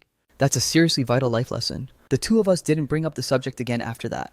After finishing breakfast, Bai Ningbing headed out for the day. I stayed back in the apartment grinding out more chapters. Since Bai Ningbing wasn't coming home for lunch, I treated myself and gleefully ordered some takeout. After finishing my meal, I quickly tidied up and tossed the trash. In the afternoon, I handled the shipping for my latest sales as usual, then ventured out to restock on some fresh ingredients. As I strolled through the supermarket aisles, it suddenly dawned on me. My life right now isn't actually that much different from my previous one. Just as that thought crossed my mind, a middle-aged lady nearby suddenly called out to me, "Hey, aren't you that young man who was being harassed By that toxic girl last time out buying groceries too. Oh, it's you. Yeah, just picking up some things to whip up a nice dinner. Splendid, truly splendid. It's rare to see young men who know their way around a kitchen these days. Your wife is incredibly lucky to have married you. Oh, it's not like that at all. She's swamped with work all day long, so I've just been picking up the slack with the chores lately. Honestly, I'm the lucky one for meeting her. As long as a person knows how to be grateful, life can never be truly bad. Young man having such a mature perspective. At your age is the rarest thing of all. If your wife is as appreciative as you are, your future together will surely flourish. I just smiled, selecting a perfect head of broccoli. I was just about to head over to check out the tomatoes when Bai Ningbing appeared out of nowhere right beside me. What are you doing here? I finished up early, so I stopped by to grab a few things, and just happened to spot you. Don't worry about it. I only have 4 types of veggies here. They aren't heavy at all. It's fine, just go get what you need. I think those tomatoes over there look top tier, and I'm planning to make some sweet and sour ribs. Bai Ningbing had a bit of a weakness for tangy dishes, so we loaded up on a wide variety of fresh ingredients, along with a mountain of essential snacks. We even grabbed some printer paper, before finally heading to the checkout counter together. Oh, my young man, we meet again. Is this gorgeous lady here your wife? She's absolutely breathtaking. Yes, indeed, this is my wife. I swear I've never laid eyes on such a stunning young woman before. She looks even better than those movie stars on TV. No wonder you refused to get a divorce. The girl who was harassing you earlier doesn't even hold a candle to your wife. Her looks don't compare obviously, and her class is on a totally different lower level. I have no idea how that woman had the nerve to track you down. I sucked in a sharp breath. As the past was unearthed, Bai Ningbing shot me a knowing look. I flashed an awkward sheepish grin. The lady is right, that woman was pure trash. There's no point in even making a comparison. I'd have to be clinically insane to ever cross paths with someone like her again. She only came looking for me because she was up to no good. Thankfully, I'm not as naive as I used to be. I'm not that easy to manipulate anymore. The cashier swiped the card and handed it back with both hands. Here you go, sir. Take care, ma'am. I made a break for the exit with Bai Ningbing in tow. Once we cleared the supermarket, I began my frantic explanation. I think you already know, but before our marriage, I had an ex-girlfriend named Liu Ruyan. Back in college, I was clueless about how wicked people can be, which is how I fell for such a toxic woman. Naturally, the moment we tied the knot, I cut off all contact with her entirely. The other day, just as I was leaving the store, she ambushed me out of the blue. I knew instantly she was looking for trouble. So when she demanded I go with her, I shut her down without a second thought. That lady back there was actually one of the good Samaritans who helped put her in her place. Bai Ningbing nodded, confirming she knew of Liu Ruyan, the second young miss of the Liu group. I've heard she's incredibly petty and spiteful. Exactly, she's beyond petty, she's toxic. Back then she put on such a sophisticated front, acting like she was some elite high-class professional. Back then, I genuinely believed she was this brilliant superior senior, and I felt so inferior whenever I was around her. Who would have guessed I'd eventually find out she was actually pinning for my classmate all along, and was just using me as a temporary plaything. Just talking about it makes my blood boil. I absolutely loathe trashy women like her. Just make sure to keep your distance from now on. Believe me, I'm definitely steering clear of her. Giving a woman like that any attention is a total waste of life. Once we got home, I started prepping dinner.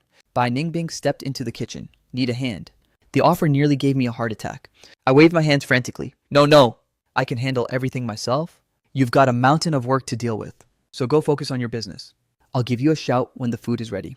Bai Ningbing retracted her hand and turned to leave. Tightening my apron, I dove back into the culinary grind. With the feast finally laid out on the table, I went over and rapped on Bai Ningbing's door. Bai Ningbing released her grip on the mouse, casually closing all the windows on her screen. Only then did she head out to the dining area. Usually a heavy silence hangs between us, and I rarely feel like breaking the ice myself. However, today was a rare exception. The second she sat down, Bai Ningbing spoke up. Someone's coming tomorrow to install the dishwasher. My chopsticks froze midair. The dishwasher? You actually bought a dishwasher? Didn't I say I wanted to take my time picking one out? Didn't you say you suffered from indecisiveness? I decided to just choose one for you. All you have to do is use it. I felt a wave of mild helplessness wash over me. Fine, I'll try to stay home tomorrow then. And just like that, the conversation died. As we were about to resume eating in silence, my phone suddenly vibrated. Hello? Wait, what? I stammered, completely stunned. For a moment, I couldn't wrap my head around why Bai Ningbing was suddenly asking me to meet Song Jingyan. Song Jingyan's voice continued to drone from the other end. Xiaoyu, don't let these sudden tragedies turn you against the entire world.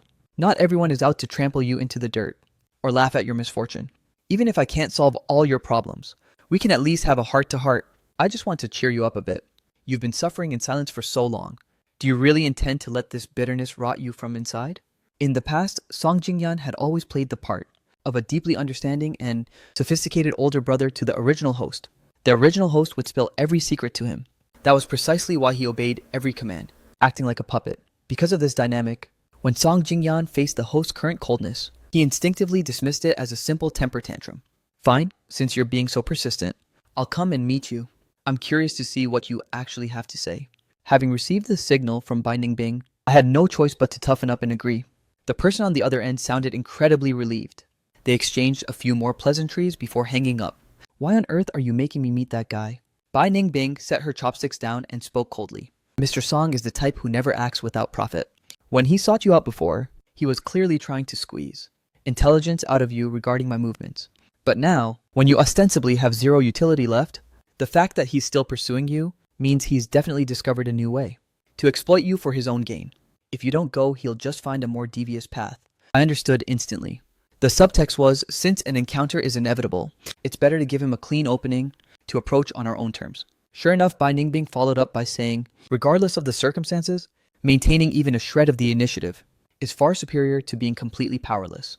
Besides, being on guard against known malice is much safer than being blissfully ignorant, while someone plots your downfall in the shadows. Yeah, I get it. It's not that I didn't know the logic. It's just that my previous environment didn't require me to exert such a high level of strategic thinking. I still haven't fully adjusted to this new role, let alone adapted to this cutthroat environment. However, the usually taciturn and distant Miss Bai, was she actually giving me a lesson in survival just now? Across from me, Bai Ningbing picked up her chopsticks again, resuming her meal with her usual deliberate grace. From my perspective, the way this woman carries herself while eating remains flawlessly elegant as always. It's as if she isn't bothered at all by the fact that people are constantly plotting against her, exactly targeting her. As the host of this body, I don't harbor any delusions that I have some inherent value that would make Song Jingyan seek me out. The only person worth scheming against is the fallen heiress Bai Ningbing.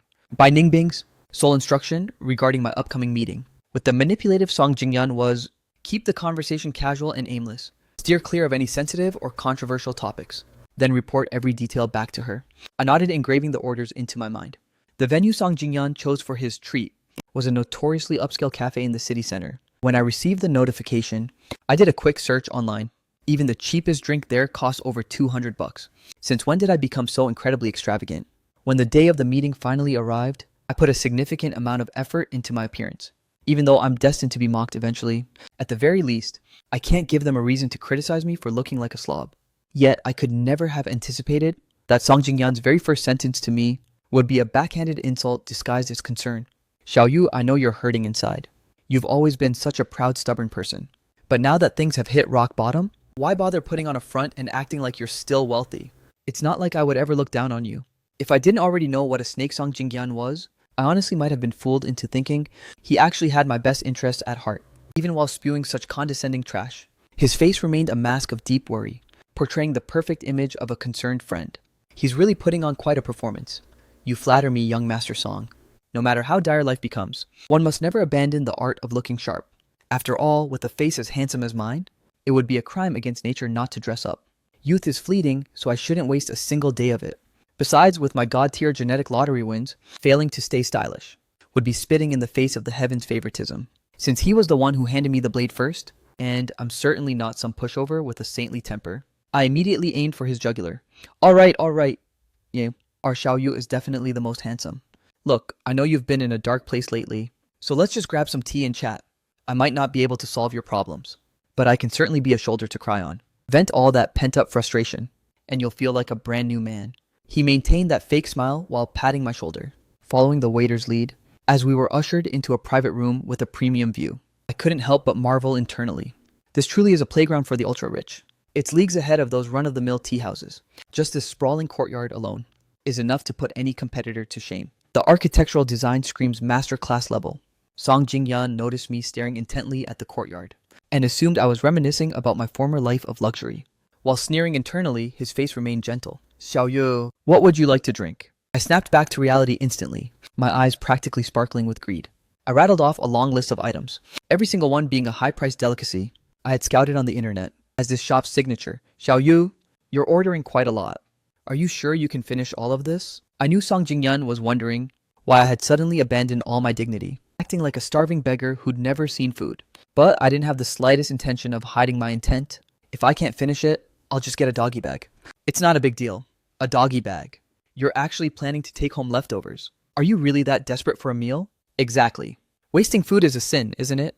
My circumstances aren't what they used to be. So naturally, I have to pinch every penny. Besides, being frugal is a traditional virtue of ours. Why the shocked face, young Master Song?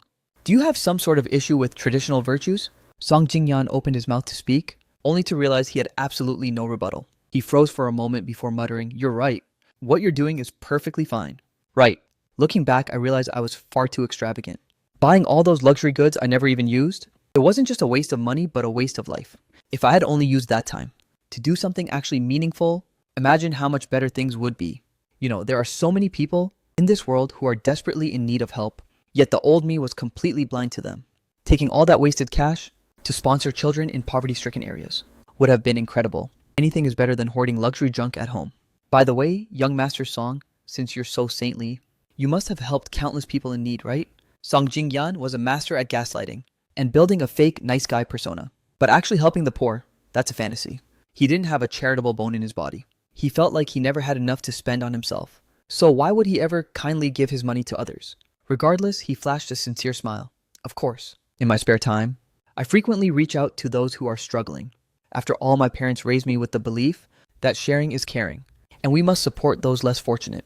Song Jingyan probably thought I wanted to engage in some deep philosophical debate. However, I suddenly pivoted the conversation, since young Master Song is so incredibly generous to total strangers, and we've been close friends for such a long time. Now that I'm broke and struggling, don't you think you should help me out too? He was utterly floored. He never expected the prideful me who valued face above all to ever drop a line like that. Some mistakes, Michael? Young Master Song, you have no idea. My life right now is a total nightmare of misery. I don't even dare to buy a single watch, and every day I have to face my partner's icy stare, without even the courage to bring up money. I try calling others, but nobody even picks up. Noticing Song Jingyan's expression shift slightly, I stood up and slid right next to him, instantly snatching his hand in mine. I gripped him like a vice so he couldn't escape.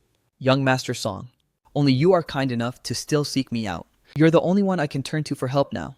You're usually so loaded, dropping 200 or 300 grand like it's nothing. For an old friend like me, surely you wouldn't be so stingy, right? You're going to save me, aren't you? After all, we're practically brothers. I squeezed Song Jingyan's hand tighter, my tone dripping with desperate sincerity. Seeing him still frozen in shock, I decided to twist the knife a little more. Speaking of which, I haven't reached out to our old female socialite friends to catch up yet. That final sentence struck Song Jingyan exactly where it hurt most. He was internally panicking. Every high-class woman he actually desired absolutely detested him. He tries to play the refined gentleman, but everyone in the shadows knows his dirty tricks. Whitewashing his reputation had been impossible. Finally, his family came up with a desperate plan. Keep a low profile and stop being so active. To let people's negative impressions fade away. The only reason he tracked me down this time was to pull off a specific scheme, hoping to impress the woman he's currently chasing by showing off his supposed influence. Xiao Yu, what on earth are you saying? Look at the bond we share. How could I possibly stand by and watch you suffer? Without lifting a finger to help, didn't I come find you the second I returned to the country? You know me better than anyone. I've always been a soft-hearted guy. It hurts me to see even strangers struggle, so imagine how I feel seeing you like this. Rest easy, even though my liquidity is a bit tight right now. I can certainly spare 80 or 100 grand. I'll transfer it to you in a moment, so take it and handle your emergencies. Don't you dare be polite with me. I see. So after Miss Bai's downfall, how are you two actually managing? How should I know any of that technical stuff? You know me better than anyone. My major in college had absolutely nothing to do with business. Even if she laid out all the details for me, it would all just go over my head. As long as there's food on the table, I'm satisfied. She's always been such a workaholic. What she's busy with, I haven't a clue. And since I wouldn't understand anyway, I just stopped asking altogether. I was actually planning on getting a divorce. But since she says we aren't drowning in debt, I figured I'd just stick it out for now. I heard Liu Ruyan went looking for you recently. She did, but she's nothing but a toxic headache. No matter how useless I am, I won't lose face in front of her. I put on a grand show of being loyal to Bai Ningbing, just to spite her. She couldn't touch Ningbing before, and she's still light years behind her even now. I might not be some world-class genius, but considering Bai Ningbing's current situation, the fact that she hasn't taken it out on me proves she's actually a decent person. I'd much rather trust someone with real character than pin my hopes on a piece of trash like Liu Ruyan. But perhaps Miss Liu realized after losing you that you were her one true love all along. You've never had to endure hardship before. With this miserable life stretching ahead of you, when will the suffering ever actually end? Honestly, I don't find my current life all that difficult to bear. When I had money, it was just one mess after another, with my head filled with nothing but chaotic thoughts. I had to buy useless junk just to cope. Now everything is remarkably peaceful. I can finally just exist. It's not like I'm incapable of living simply. Wasn't that exactly how I lived before college? So this is actually quite refreshing. I don't have much to complain about, except that I need to figure out a way to make some bank. You're actually planning to find a job yourself. How could that possibly work? What skills do you even have to offer? Just imagine yourself slaving away at a counter or a supermarket, only to run into someone you know. High-end positions aren't exactly easy to snag, leaving you with nothing but mindless manual labor. Can you really stomach that? What's so hard about it? At the end of the day, I'm still a graduate from a prestigious elite university. I might lack corporate experience, but I'm a fast learner. I've got all the fundamental qualities down. For instance, my English is fluent, and my technical expertise is solid. It was only then that Song Jingyan remembered I had actually relied on my own raw talent to get into a top-tier university, long before I ever crossed paths with Bai Ningbing or Liu Ruyan, comparing himself a failure at academics, who needed his family to buy him a degree overseas. His mood soured instantly. Still, he refused to back down. While a degree carries some weight, real-world experience is arguably more vital. Starting from zero now, you'll never outshine those hungry new graduates. It's going to be a brutal uphill battle. I'll give it a shot. If I could conquer elite exams, adapting to a simple job can't possibly be harder than the college entrance finals, right? Oh, look at me go, babbling about my academic history in front of you. No worries, young Master Song, it's normal that you wouldn't understand. Don't sweat it, you'll never have to work a day in your life anyway. I'm truly jealous that you can lean on your family. And later you can just leech off a wealthy wife. You don't have to lift a single finger, just coast along and wait for the end. What a blissful existence. In other words, he was a useless parasite who couldn't survive without a host. Song Jingyan exerted every ounce of self-control to keep his facial features from contorting in rage. Internally, he cursed. With a mouth that tactless, it's no wonder your life is such a disaster. I, on the other hand, felt a surge of pure satisfaction. The two of us continued our verbal sparring, both fully aware of the underlying daggers, yet maintaining a thin veil of polite civility while taking turns throwing verbal jabs at one another.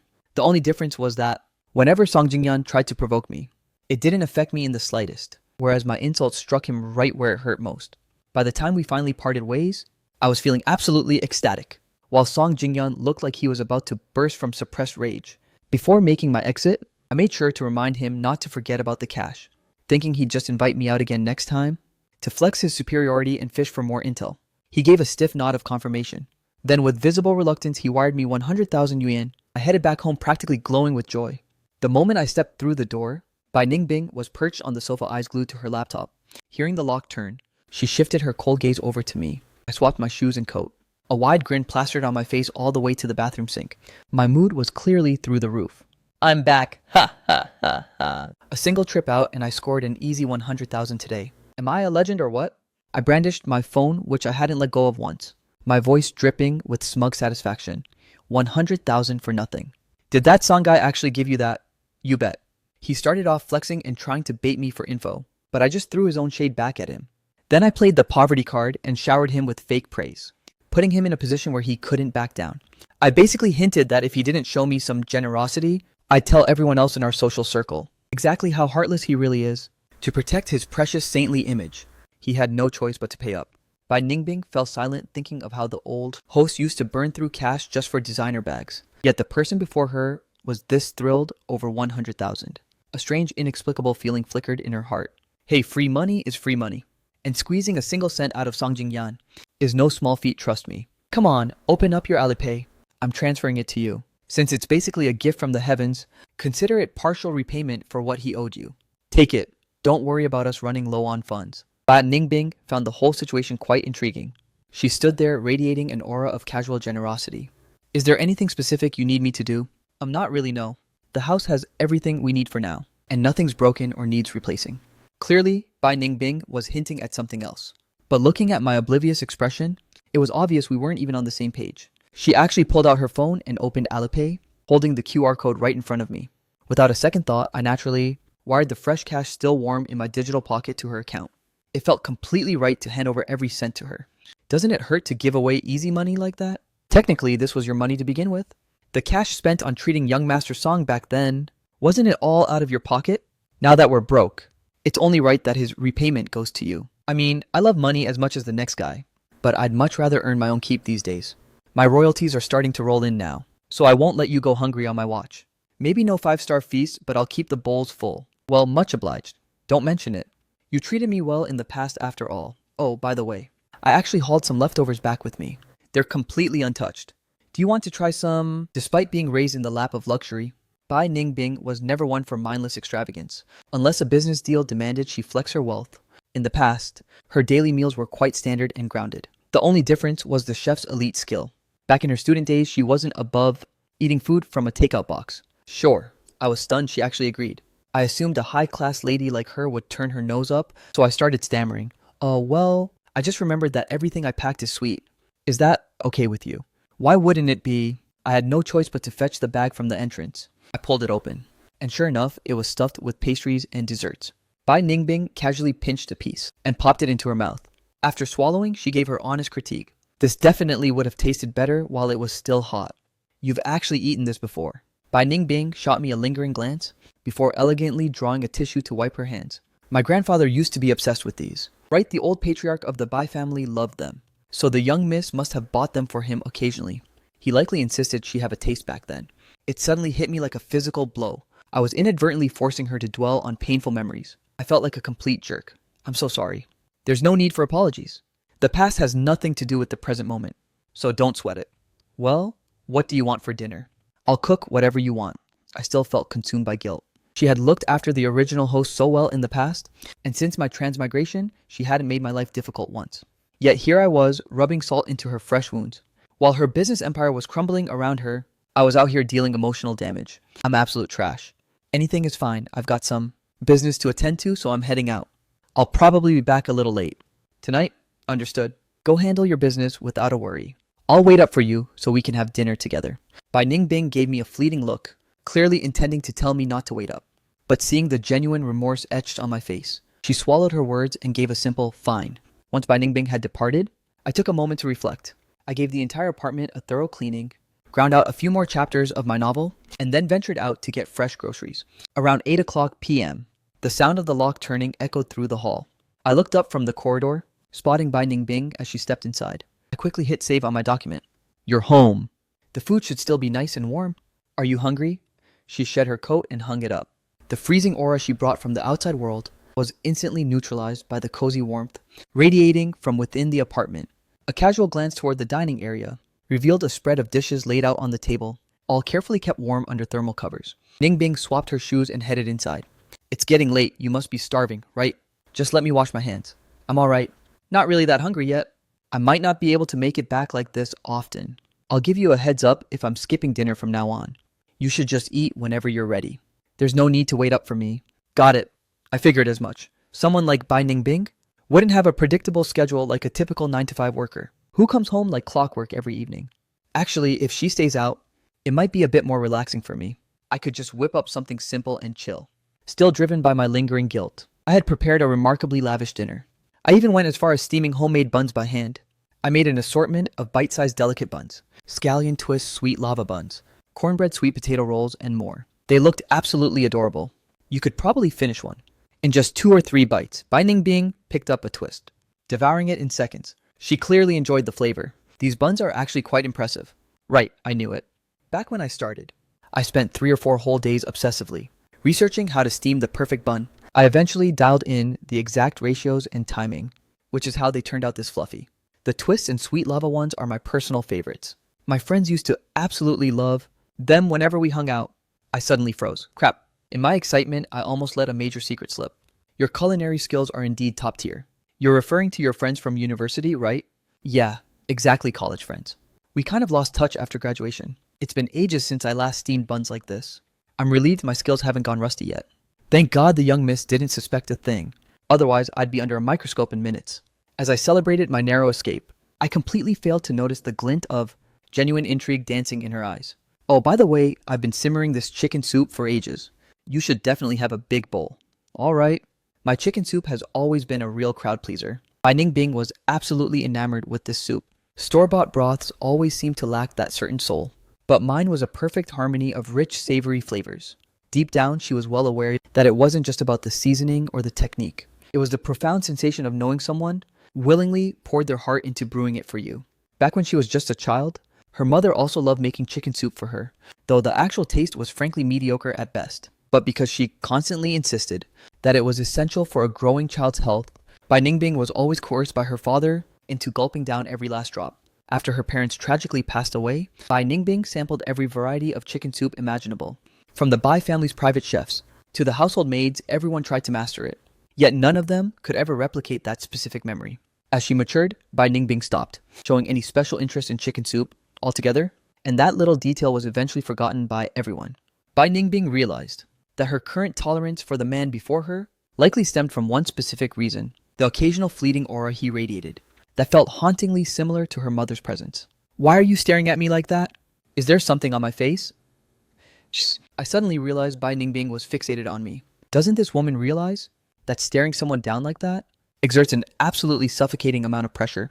Or had she picked up on another inconsistency? You look like you're developing dark circles. What? I bolted up to check the mirror, scrutinizing my reflection for what felt like an eternity. I have to admit, I think I can faintly detect a shadow under my eyes. Is this the dreaded onset of chronic fatigue? I couldn't help but shudder at the thought. Bai Ningbing had only made a passing remark, hardly expecting such a dramatic overreaction from me.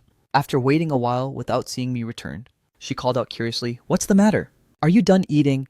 The words had barely left her lips when I emerged looking dejected. Maybe those late-night writing sessions are finally catching up to me. Honestly, a little sleep deprivation doesn't change much. You're still quite the handsome fellow. Hearing such a blunt compliment from Bai Ningbing, my cheeks were instantly flushed with a crimson glow. I was actually blushing. After dinner, I stood up to clear the table, but Bai Ningbing stopped me. "I'll handle it today." No, it's totally fine."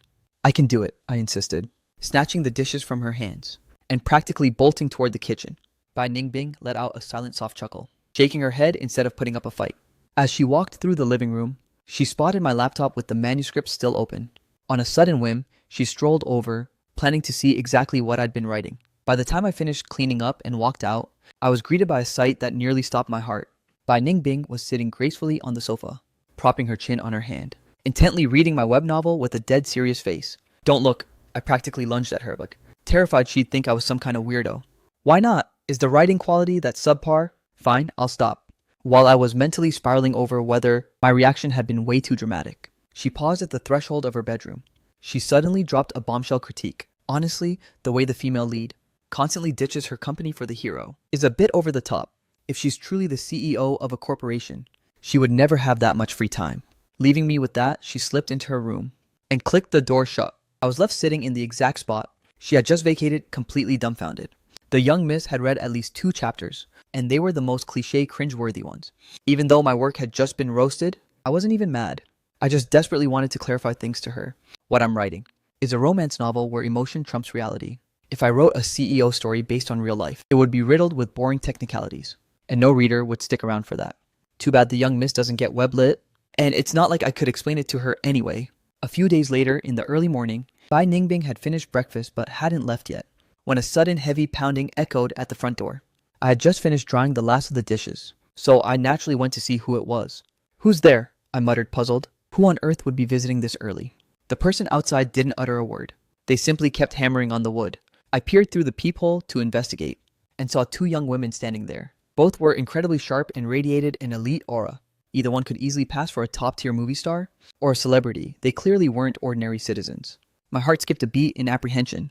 I spun around and rapped on Bai Ningbing's bedroom door. "There's someone at the door," I whispered. "I think they might be looking for you." Bai Ningbing released her mouse and stood up to head out. She noticed my face was a mask of pure anxiety. "There are 2 women out there," I said. "They definitely aren't normal people. Check if they're here for you." I'm positive I've never seen them before. What I left unsaid was my fear that these people were here to cause trouble. My brain was already in a frantic brainstorm. If they really came to settle a score, what would I do? Outside, Song Kyung-kien's hand stopped mid-knock. She turned to Wu Waning beside her and asked, "Are you absolutely sure you didn't get this wrong? Is this really Second Sister's current residence? Why is nobody answering the door? Could she have gone out already? And didn't they say Second Sister still hasn't divorced that goo guy? Shouldn't he be here? Why ask me, who should I know? I told you there was no need to come, but you wouldn't listen. Second Sister has been swamped lately. Since you aren't missing any limbs or bleeding out, she's in no rush to deal with you. Well, I still need to see her. It's been a whole year since I saw Second Sister. And with all the bad luck she's had recently, how can I be at peace without seeing her with my own eyes? She puffed out her cheeks in a stubborn pout and continued her persistent knocking. However, this time she started banging her palm against the door. The door swung open abruptly. What are you two doing here? Come on in. Second sister, I missed you so much. Your favorite little sister is finally back. Song Ching-wan let out a squeal of delight, lunging straight toward Bai Ningbing. She pulled her into a crushing hug before finally letting go. I'm officially back. Good to have you. Clearly only second sister matters to little five. The rest of us are just invisible to her. Quickly, now come inside. I watched from behind them, completely stunned.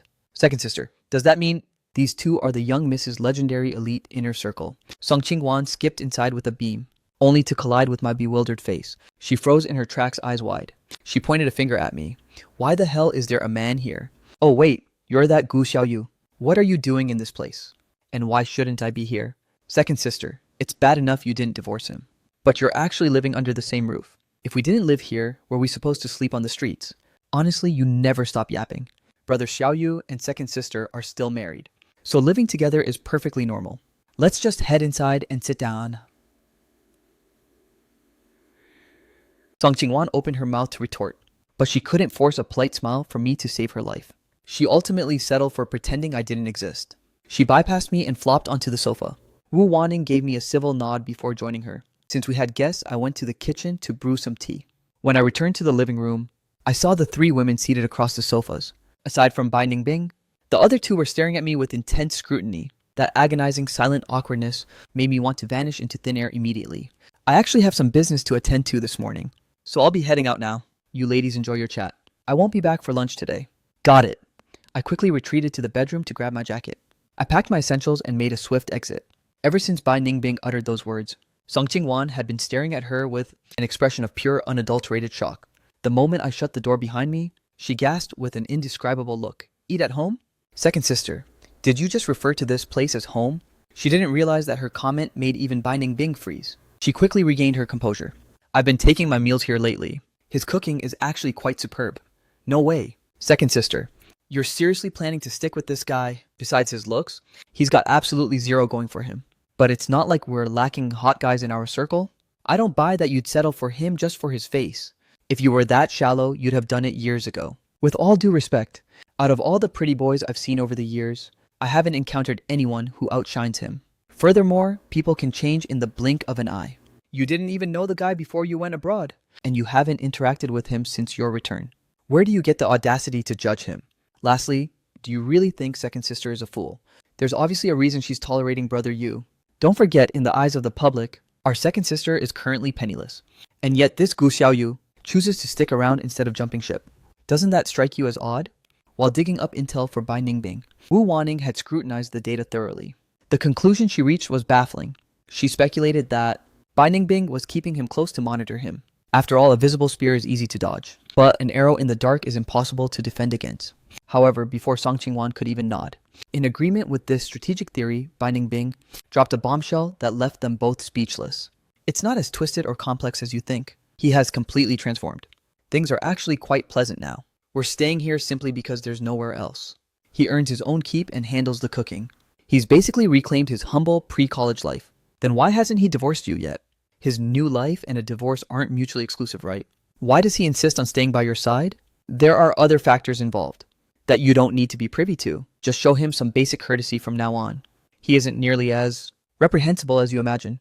Song Ching-wan opened her mouth to grill her further, but Wu Wanning cut her off. Second sister knows what she's doing. Naturally, we don't need to worry. Since brother Yu isn't the disaster we assumed he was, we'll just show him a bit more respect from now on. Little 5. Fourth sister isn't nagging, but I know you're close to second sister. Still, can you stop losing your cool whenever her name comes up? Stop acting like little 6 all the time. Keep this up and your brain will turn to mush too. I'm not. How can you even compare me to that little idiot little 6 Moshes? Honestly, you two are practically identical. We told little 6 not to hunt for second sister at the banquet, but he couldn't resist crashing the party anyway, nearly causing a massive scene for her. The two of you are just 2 peas in a pod. That's not true. I just got back and was totally out of the loop, okay? You wouldn't give me the full story. Just cryptic half sentences. It's a miracle I didn't die of anxiety. Song Ching-wan glared at Wu Wanning, who merely chuckled elegantly. Let's drop that for now. Little 5, now that you're back planning to join the song group, I seriously don't want to go. But my old man is dead set on forcing me in. You guys know the deal. I have zero passion for the automotive industry. It's honestly beyond annoying. You might lack interest, but you were cursed with sheer talent. You were identifying fatal flaws in your dad's new car prototypes back in high school. Did you really expect your father to just let you go? He probably thinks he hit the jackpot by siring a daughter, born to revolutionize the family business. He likely wakes up laughing every morning. Someone please save me. If I'd known the old man was that manipulative, I never would have fallen for his trap. My precious days of relaxation are slipping through my fingers. My poor food industry projects are about to be hijacked by my own father. It's actually infuriating. That old fox, he never once let his foodie side show, keeping it hidden for all these years. It's absolutely terrifying. Being pushed by elders can be a blessing in disguise. Your father has exhausted himself worrying over you, so try to appreciate it. I simply wasn't born with second sister's refined soul for appreciating classical culture. To me, every tea tastes exactly the same. Gulping it down for a quick thrill is better anyway, right? Haha, you've got a point. Chasing that instant satisfaction is fine too. Even as she was being teased, Song Ching-wan didn't care in the slightest. So what if she lacked the intellectual spark? If she didn't have it, she didn't have it. It wasn't some world-ending disaster. I've always known I can't compare to second sister. By the way, sis, what's your actual game plan? I refuse to believe that stepson is some genius. How can anyone in this world be truly omniscient, constantly staying 10 steps ahead of everyone else? Are you absolutely positive there's no mole? Narrator. Ningbing's faint lingering smile vanished in an instant. She paused deep in thought. Truth is, I'm still not sure where the leak is. Even when I kept my plans entirely to myself, the enemy still managed to uncover them. A simple traitor in the ranks doesn't explain this.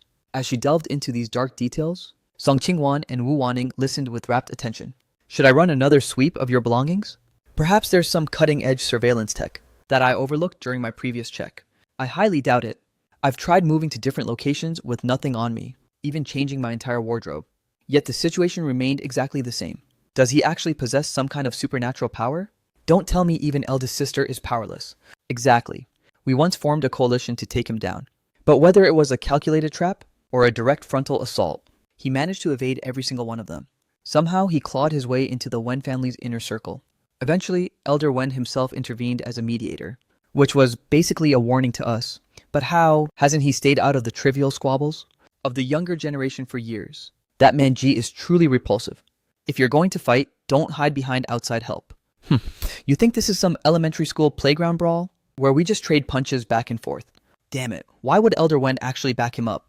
I've literally never heard a single rumor about Elder Wen being such a compassionate soul. Word is his wife managed to save Elder Wen's life by some sheer coincidence. Apparently she really clicked with the old man's personality.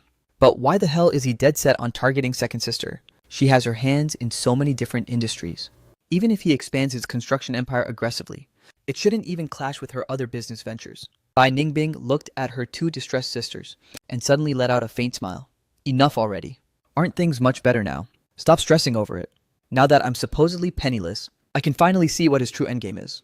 Being completely broke and having zero assets is the only way to uncover whether he's personally targeting me out of spite or if he's just a greedy shark trying to swallow my empire to fuel his own corporate expansion. So, second sister, do you plan to only focus on developing your tech sector from now on? That industry requires a massive capital sink, and who knows how long it'll take to see any results. The tech industry is the ultimate frontier for the future. I've wanted to restructure and upgrade for a long time, before I had to constantly worry about dragging along that entire pack of Bai family leeches. Now that I'm unburdened, I feel lighter than ever. In a way, this is actually a win, even if this effectively let you drop all that dead weight. The fact that he caused you such a loss is still infuriating. Once I officially take over the family business, I'll help you tear him down. I refuse to believe. He can predict every single move we make. Stop making a mess of things. Learning the ropes at Song Corporation will take you ages. By the time you're ready, second sister will already be back on top. Just focus on staying in your own lane for now. Second sister is far more calculating than you. Besides, if things get rough, she still has us. She's been grinding for years. It's finally time for a break. What's the rush? Why aren't you worried at all, sis? When has second sister ever lost her cool? Now that you mention it, I don't think I've ever seen second sister lose her cool. Fair enough, if you ever need anything, just call. I'll be there in a heartbeat, guaranteed. The trio chatted for a bit longer before heading out together. When I returned in the afternoon, the apartment was deserted. I let out a massive sigh of relief. The young Mrs. Friends have such overwhelming auras, and they made their blatant dislike for me crystal clear. It was a serious test of my mental fortitude. I had claimed I had business to attend to, But honestly, I had absolutely nothing to do. It was just a convenient excuse to escape the tension. Once outside, I realized I had nowhere to go. So I ended up killing time at an internet cafe. While I was typing, the girl gaming next to me kept glancing over at me every few seconds, losing her matches over and over again. Eventually, just as she looked ready to hit on me, I switched to a different machine. But even after changing seats, the girl at the news station started leaning in close, trying to strike up a conversation. She asked why I was writing my novel in a place like this. It felt like she was trying to absorb some positive energy from me. It left me feeling completely helpless. Finally back home, I can finally breathe easy. I swapped into some comfortable clothes and gave my body a long, satisfying stretch. I bounced over and curled up on the sofa, then decided I desperately needed a shower. I checked my phone to confirm the message from Bai Ningbing. She definitely wouldn't be back until very late tonight. I made a beeline for the bathroom immediately. After a blissful, steaming hot shower, I emerged to dry and style my hair before brewing some lemon tea. I grabbed the snacks I'd stashed away earlier and nestled back into the sofa with pure delight. After a moment of hesitation, I decided to skip the writing for now and opened my laptop. I pulled up a movie I'd been planning to watch and started enjoying it with a huge grin. As the film played, I kept grabbing handfuls of snacks to munch on between refreshing sips of lemon tea. Truly, there is no greater joy in this world than being totally unburdened and free of stress. Clean from a shower, hair done, just snacking while binge watching a great show. Since I arrived in this world, this is the first time I've felt this incredible. As the film gradually reached its epic climax, I was staring at the screen, totally entranced, completely losing track of where I was. Right as a door was kicked open in the movie, a jarring real-life clicking sound echoed through the room. The sound editors deserved to lose their pay for this. That Foley work was way too realistic. Did you skip lunch today? Bai Ningbing's cold voice suddenly drifted from the entrance. I jumped so hard I nearly left my skin, sending a shower of potato chips tumbling onto my lap. I looked up to find her face brows knitted in a deep frown. Bai Ningbing stood there radiating an icy aura. Her head tilted slightly as she glared at me, or rather, she was laser focused on me. To her, my hands frozen in midair must have looked incredibly suspicious. I just sat there, eyes wide and staring blankly at her, like a startled little animal caught in the headlights. What? Kind of like a confused koala. Weren't you supposed to be back late tonight? I finally managed to reclaim my runaway soul and voice, though I couldn't hide my absolute embarrassment. My words even carried a hint of accidental accusation. Bai Ningbing stepped inside and slipped on her slippers, her gaze shifting elsewhere as she spoke. The business was wrapped up early, so I returned. Originally, Little Five insisted on visiting her company, but Old Man Song suddenly summoned her. She had no choice but to head back and see what was up. The company visit was put on hold. It's not like the building is going to run away. A day or two won't matter. Did you skip lunch? I delicately pinched the corner of the potato chip bag, trying to stealthily drag it out of sight. I forced a grin. I definitely ate, just killing time with a movie and some light snacks. I successfully yanked the bag under the table's shadow, then immediately dunked it into the trash can. According to the original host memories, the young miss had never even touched junk food. It made me feel like munching on snacks in her presence was something incredibly low-class and unrefined. That stuff is all junk food. Eat less of it. Yes, of course. It's only a rare treat, I swear. Anyway, are you having dinner at home tonight? Hearing that familiar word home again, a flash of emotion flickered in Bai Ningbing's eyes. Yeah, I had already planned exactly which takeout to order, but now I'm back to slaving over the stove. The movie night is officially dead.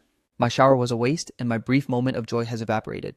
Life's greatest triumphs and deepest tragedies really do strike when you least expect them. Is something wrong? I didn't hear her usual question, the one where she asks what I'm planning to whip up for dinner. Bai Ningbing tilted her head to look at me, only to find that my expression looked surprisingly pathetic and kicked puppy-like. No, it's nothing. What do you feel like eating tonight? Anything is fine. Just make whatever you think is best. In that case, I'll go with meatball soup. I still have a bunch of bean dregs from this morning's soy milk. I was originally going to fry the meatballs tonight, to have with soup tomorrow morning. But since you're back, I'll just serve them early. Alright, I'll go get some work done. Go ahead. I'll call you when it's ready. As she retreated to her room, my eyes drifted toward the dark laptop screen, where I caught a faint reflection of myself. A wave of horror hit me. I was so busy hiding the snacks that I completely forgot I hadn't even brushed my hair. Now I finally understand why the young Mrs. Gaze was so bizarrely intense earlier. I scrambled off the sofa in a panic, sprinting straight for the bathroom, and grabbing the brush to furiously fix the mess. I was mentally beating myself up the whole time. Why did I have to let myself go like that? Have I never heard of Murphy's Law? This is just great. Looking like a total wreck in front of Bai Ningbing, I've never felt more humiliated in my life. The contrast between her flawless, aristocratic elegance and my disheveled state made me want to bash my head against the mirror. I'm not usually someone who obsesses over looks, but for some reason, Bai Ningbing just has this aura that makes you feel like if you don't pull yourself together standing next to her, you'll instantly be reduced to a peasant. I'm starting to suspect that part of the reason she's so hated is exactly because of this oppressive perfection. She's accustomed to rubbing shoulders with the elite, those wealthy second-generation heirs who were pampered in luxury since birth. These people usually exude superiority over commoners. Yet here is someone whose mere aura crushes everyone else into literal dust the moment she steps out. Who wouldn't feel totally intimidated? The reason the original host never even dreamed of making a move on Bai Ningbing was simply because he lacked the spine and the courage. And now I'm the one cooking for this walking masterpiece. I've got to make it perfect too. I need to summon every ounce of my bravery to ignore her overwhelming charm while we dine face to face. Frying meatballs always leaves you reeking of grease. I stared into the sizzling oil with a focused expression, my movements swift and efficient as I continuously squeezed out one meatball after another, dropping them into the bubbling pot. The entire apartment was soon filled with the savory aroma. An hour after she had retreated to her room, Bai Ningbing finally emerged. The instant she opened her door, she was hit by the scent of fried food and the faint sound of someone humming. Following the noise, she made her way to the kitchen and found me looking intensely serious. My technique was surprisingly professional, and I was even whistling a catchy nameless tune, looking completely lost in my own little world. Golden brown meatballs were being scooped out one by one. One little cutie is ready to go, and a whole squad of cuties is lined up for the fryer. You're all such adorable little meatballs. I bet you're going to taste heavenly. In just a moment, I'll transform you into the ultimate meatball soup. I won't let your hard work go to waste. Oh no. Someone who finds cooking this entertaining is a first for Bai Ningbing. Driven by a sudden spark of curiosity, she leaned against the doorframe with her arms crossed, waiting to see what other weirdness I'd pull. I certainly didn't disappoint her. With only a few meatballs left to fry, I scooped the final batch out and turned to grab the freshly chopped vegetables, continuing my bizarre monologue. You guys are little cuties too. You guys look so gorgeous, it must have been tough growing up. Don't worry, I'll treat you with the utmost respect. I promise to let you float gracefully atop the soup. Ensuring your existence wasn't in vain, I was having a blast talking to myself, my mind completely preoccupied with novel plots. As I underwent a massive brainstorming session, I spun around only to see a literal human being standing there, scaring me so bad I recoiled 2 steps. My foot slipped on the slick floor, and I started plummeting backward. Bai Ningbing was also startled by my erratic reaction, reflexively reaching out to steady me. Before she could even make contact, I managed to slam my hands onto the sink behind me, bracing myself and standing bolt upright.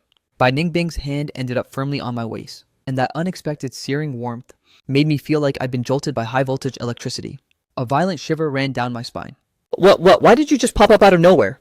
You almost gave me a heart attack and a concussion. Is something wrong? Not really. I just came over to grab a glass of water, but I heard some strange noises coming from here, so I decided to investigate. I was just humming to myself, I mumbled. Cooking is kind of a drag without some background noise. Are the meatballs finished? Yeah, they're done. Oh right, do you want to try one? Bai Ningbing hesitated for less than a heartbeat.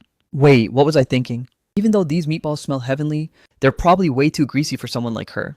If you aren't starving, you should probably just wait for dinner. Bad for my health. Even if Bai Ningbing wasn't a nutrition expert, she knew that this kind of food was just a little heavy on the oil. It was hardly a lethal health hazard. She took a step closer. How do you usually eat them?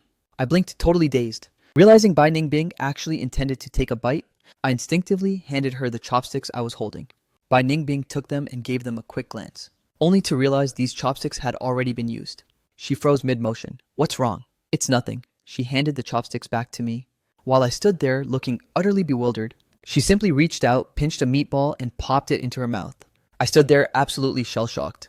The elegant young miss actually used her bare hands to grab a meatball. The fresh meatball was piping hot as she bit into it, releasing a rich explosion of savory bean and oil aromas that instantly flooded her senses.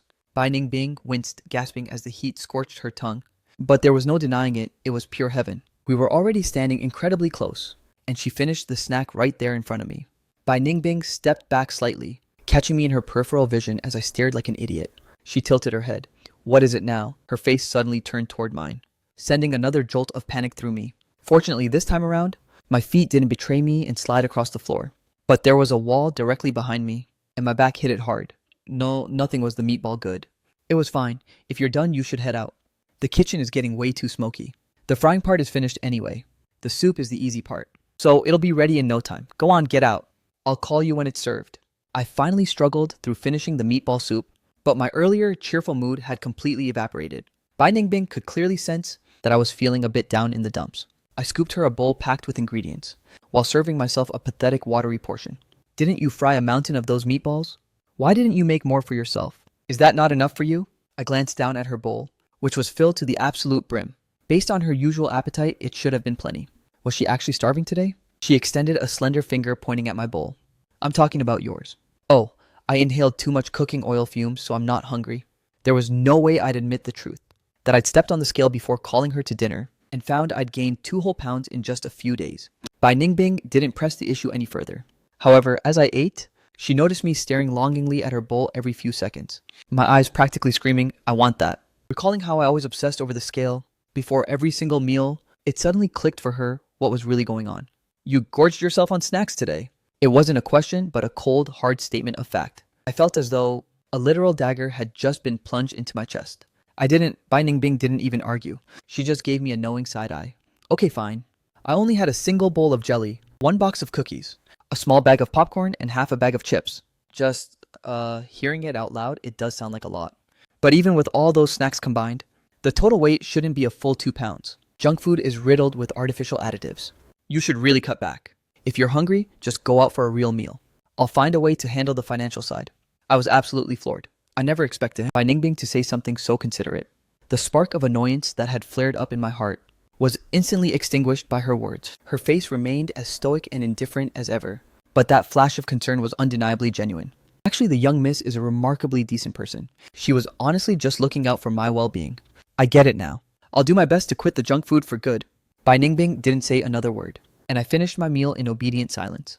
After clearing the table and scrubbing the dishes, I resumed my daily ritual of grinding out chapters for my web novel. To my surprise, Bai Ningbing didn't just ignore me this time. She left her room and sat down right beside me. I've already spoken with my sisters today. Moving forward, they won't treat you with that same hostility ever again. The misunderstandings they held about you have been thoroughly cleared up now. If they drop by again, you don't need to go out of your way to hide. You mean those elite besties of yours? Bai Ningbing nodded. It's fine, really. Whether they misunderstand me or not doesn't matter. After all, they're your friends, not mine. I'm not bothered by it at all. Besides, it's only natural they'd look down on me. I'm clearly not the type of person they'd ever respect. As long as we stay out of each other's way, it's cool. When they drop by, I'll stay out of the way. It'll make things far less awkward for you. Besides, I actually had things to handle today. Fine. Are you planning to continue with your novel? Yeah. Did you finish your movie? I've still got a bit left. I'll get to it when I have time. If you're worried about me hearing, you can always just buy a pair of headphones. I silently retracted my hand from the mug I was reaching for, forcing a stiff, awkward smile. Why would I care if you know what I'm watching? Is being a walking encyclopedia really that big of a deal? She didn't bother offering a retort. Instead, she picked up the mug and handed it to me. If you genuinely want to write a masterpiece, mindlessly watching movies won't cut it. You need to analyze the narrative structure. I don't mind the noise, so feel free to watch whatever you like. Understood. Bai Ningbing stood and retreated to her room. I took a sip of water and set the glass back down. Yet I couldn't bring myself to finish the film. Without the grind, where would my progress come from? Over the next few days, Bai Ningbing remained a ghost busy from dawn till dusk. Our shared daily routine devolved into nothing more than quick meals together, while the rest of the day was spent in our separate worlds. Today, however, Bai Ningbing returned in the afternoon. I was deep in the writing zone at the time. Hearing the door open, I didn't even bother looking up. I just gave a habitual welcome back. A familiar high-pitched child's voice piped up, dripping with such shock and pure disgust that he clearly wasn't trying to hide his feelings. Why is he still here? Haven't you guys divorced yet? The speaker was the child of Bai Ningbing's cousin. After the tragic passing of his parents, and because they were the closest relatives she had, Bai Ningbing had taken the boy in. This little brat's name was Bai Tzi, an 8-year-old boy who viewed the original host as absolute scum. It wasn't exactly that the kid held a specific grudge. It was more that the original host never had much patience or affection for children. Since the moment the boy entered his life, the host hadn't shown him a single shred of kindness. To make matters worse, there was an incident when the little brat was home on break and was absolutely starving. The chef happened to be out sick that day, so the kid was throwing a tantrum for food. The original host, desperate to go meet his fake friends, without even paying attention, ordered something completely inedible for a child, an insanely spicy meal. The poor kid ended up falling sick for days after eating it. Because of that stunt, Bai Ningbing slashed the original host's allowance significantly. From that moment on, they couldn't stand the sight of each other. That tension lasted until I transmigrated into this body. Personally, I'm quite fond of kids, but little Bai C definitely doesn't share the sentiment. What I just said should have made the situation crystal clear. We haven't divorced. So it's perfectly normal for him to be here. Not only that, but you'll be living with him from now on. He's the one who controls your food supply. What, auntie? You've got to be joking, right? Previously, whenever he showed his blatant dislike for me in front of Bai Ningbing, she never voiced any objection. As long as it wasn't too extreme, she wouldn't interfere. Why was this time different? Auntie, the rumors can't actually be true, can they? Are you really bankrupt and out of cash? Is that why you're forced to tolerate this man? I remained silent, genuinely curious to see how Bai Ningbing would handle this. Bai Ningbing calmly flicked her finger, tapping the little boy right on his forehead. Watch your tone even if you are a child. Don't think youth gives you a free pass to be rude. I am indeed bankrupt and penniless, so you don't have a choice in the matter. Baixi's jaw dropped as he stared in shock for 3 seconds, before shaking his head violently. Impossible. My dad always told me that auntie was the most powerful person in the world. How could the strongest person go broke? And your business empire was totally invincible. There's no way it all just vanished overnight. Oh my god, I'm not even a grown-up yet. How am I supposed to earn money and support the family? I'm still just a baby. Am I really supposed to shoulder the burden of this whole family? But what can I even do? I'm only in the 3rd grade. Wait, I know. Auntie, you should send me to be a child model. I've already learned how to walk the runway. And I'm super handsome. Someone is bound to hire me. That's impossible. Because you have 0 background now. How do you think all those ugly kids manage to become famous models? They don't just pick looks, they pick status. Believe me, your status is gone. Auntie, you're lying. You definitely know a lot of powerful people. You helped so many of them before. Can't you just ask them for a favor? Then you need to remember this lesson. It's easy to add flowers to a garden, but hard to find charcoal in a blizzard. When you help others, don't ever expect them to return the favor later. You're lucky if they don't kick you while you're down. Bai Ningbing followed him into the bathroom, the boy's voice echoing out. So what do? Are we stuck living in this place forever? Does this mean we'll never eat delicious food again or wear nice clothes anymore? The kids at school told me that I'll probably have to transfer soon. Is it true? Indeed. From now on, you'll stay here with me during breaks. As for the luxury, food and clothes, those are gone. Regarding your school, do you actually want to transfer? Yes, my classmates are all mocking me. They think I don't realize it, but I've heard every single word. While you aren't transferring, your tuition is already paid for the next semester. Bai Ningbing led the boy Baizi back out and sat him down on the living room sofa. I had been pretending to type my novel, but I couldn't keep up the charade any longer. I quietly took out some oranges and placed them on the table before the 2 of them. We're out of other fruits at the moment. Just make do with these for now. Everyone is saying they despise me. When you lack the power to defend yourself, being criticized or mocked is simply a reality of life. But even if you become successful and hold high office, people will still whisper and ridicule you. In fact, it might get even more intense than this. If you become sufficiently powerful, however, they will at least fear you enough to not say it to your face. You haven't greeted him yet. As she spoke, she peeled an orange for Baiti. Just as the boy reached out to take the fruit, she tilted her head slightly toward me. Baiti turned his head after hearing Bai Ningbing's prompt, staring at me as I looked back at him. His mouth hung open, frozen for a moment. After hesitating, he eventually turned back to her. So, what exactly am I supposed to call him? Maybe just call me Brother Yu. Fine, Brother Yu. Are you officially on school break now? What do you feel like eating? I'll whip something up for you. Wait, you actually know how to cook? Then why the heck didn't you do it before? He stared at me with those big innocent eyes, asking a question that was surprisingly sharp. We had a professional chef back then. Wow, you're talking like it's the absolute truth. Acting like you're some big shot. Rice is fine, I guess. Just some rice and a few simple side dishes will do. But I decided to make it a little special. While I was in the kitchen, I put in way more effort than I usually do. I tried to plate the rice and the stir fry to look as playful and kid-friendly as possible. Personally, I've always been a softie for kids.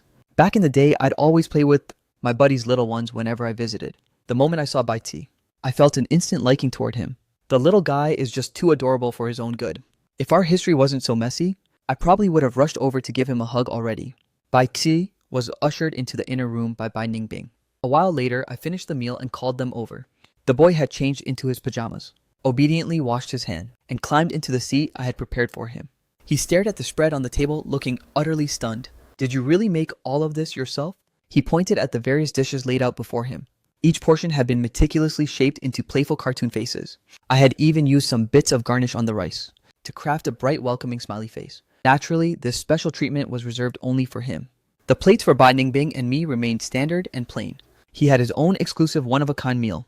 Consider it a VIP welcome for the first day of your break. I'll grab you a set of kid-sized utensils later. These adult ones are too clunky for you. You don't need to go out of your way to prep meals like this. I'm not some tiny pampered brat anymore. I don't need to be coddled like this.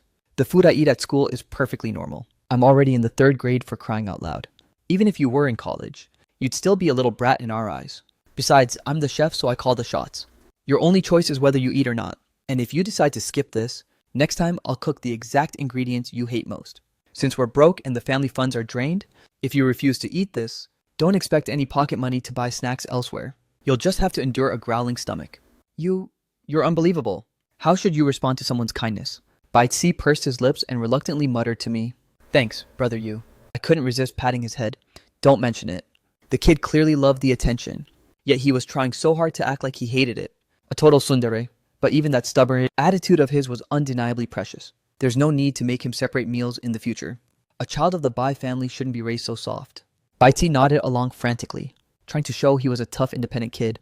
Meanwhile, he protectively covered his head from more pats. Whether the kid is tough is his own business. Whether an adult chooses to spoil him is theirs. Could it be that little Thai can't handle this much affection? But this kind of treatment will turn him into a spoiled brat. No way. How could a little food ever make me soft? Then I guess little C will just have to endure my sugar-coated bullets. I've always had a massive weakness for cute kids. And now that there's finally a child in the house, I can finally experiment with crafting proper kid-friendly meals. Thanks for the help. Don't mention it. Bai Ningbing took in the interaction between the two of us, staying silent instead of forbidding me from making kids' meals.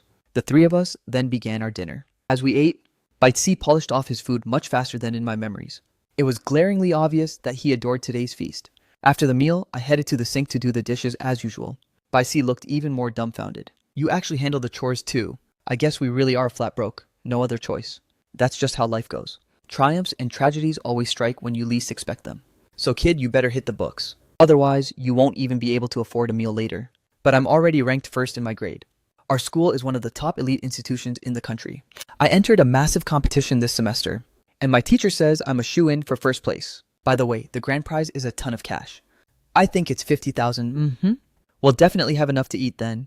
The perks of being born rich are truly something else.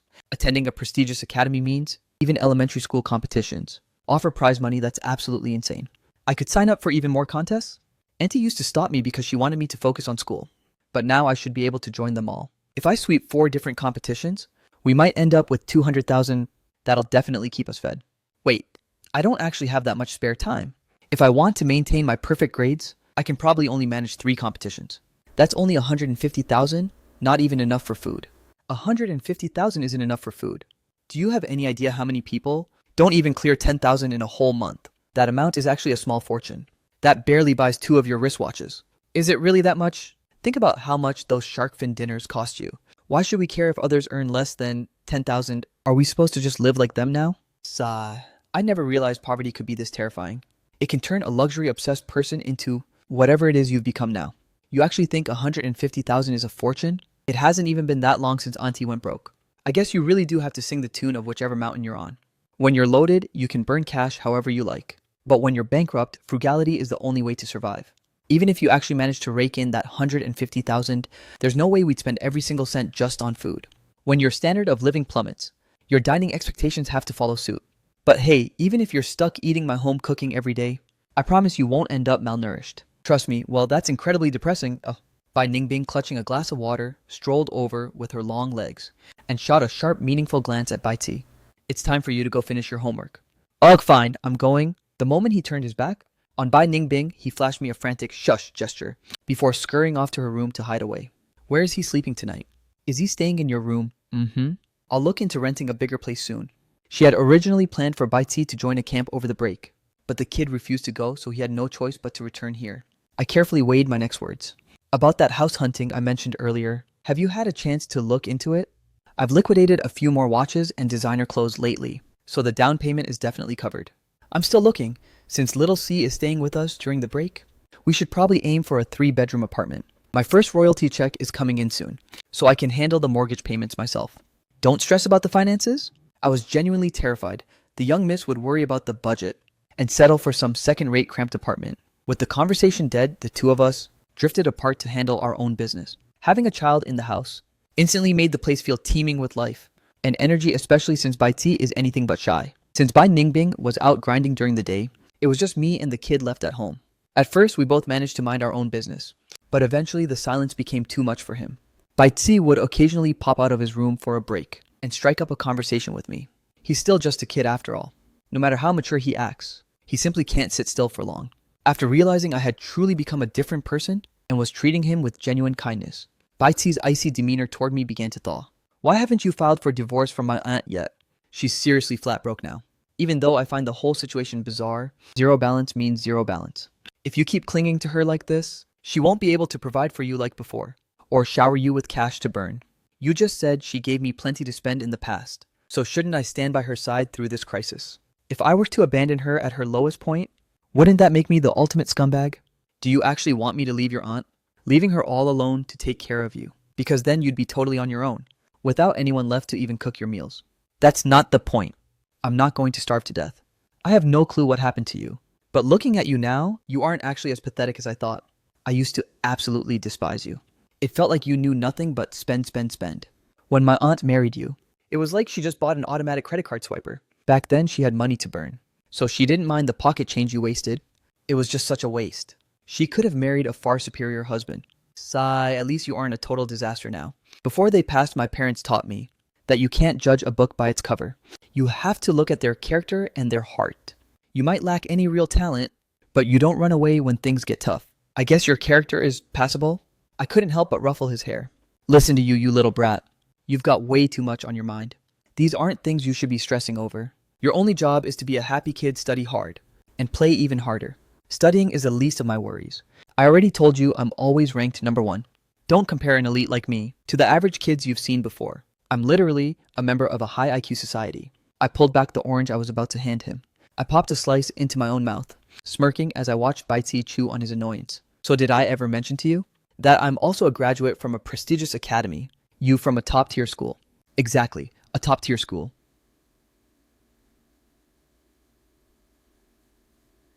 Y'all, graduated from a key national university. The reason I married your aunt and became that obsessed shopaholic version of myself.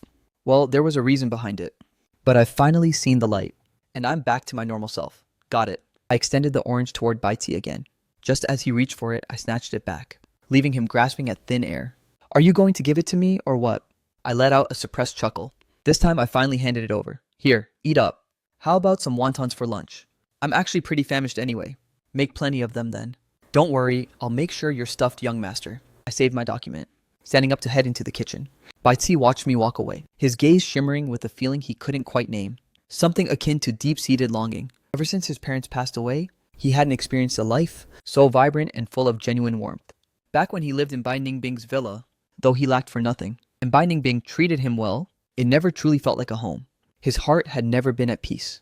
But now I was showing him care every single day, and it felt completely natural. When he chatted with me, it was like talking to his own flesh and blood.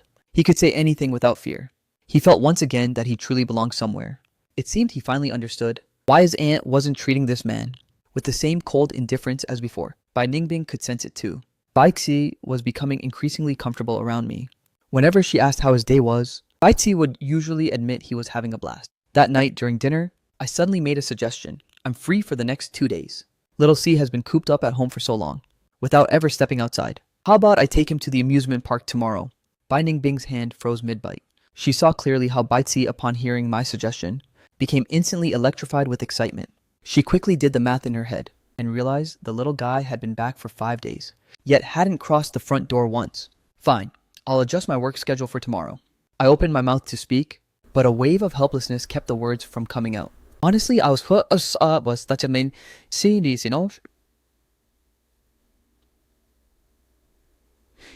that I'd just take the kid out on my own. But since the young miss insisted on coming, I couldn't exactly say no. Baitsi's eyes, however, sparkled like diamonds. His joy radiating so brightly it was blinding. He flashed me a beaming, radiant smile. Thank you, brother Yu. And thank you too, auntie. But auntie, if you're too busy, brother Yu and I can go alone. I had completely forgotten that amusement parks are an absolute nightmare of crowds on weekends. In my past life, I had never even set foot in one. But seeing how well-behaved Baitsi had been lately, while trapped within these 4 walls, and because my novel happened to have a theme park scene, I figured it was high time the kid had some fun. Knowing his parents died when he was only 6, and that someone as stoic as Bai Ningbing would never think of taking him to such a place, I just couldn't stop my heart from aching for the little guy. The next morning, Baitsi was up with the birds. He woke up and glanced toward the window, seeing that the sun hadn't even fully risen yet. He checked the clock again, his own little alarm clock sitting in the room. It wasn't even 6 a.m. Bai Ningbing usually wakes up at exactly 6 and then comes to rouse him from his sleep. He lay there perfectly still, not daring to move. Terrified of accidentally waking Bai Ningbing up, Bai Ti felt that living in this cramped apartment was actually 1,000 times better than having a massive lonely bedroom in that villa. This was the first time he felt truly close to her. He had always loved his aunt, but there had always been an invisible wall between them.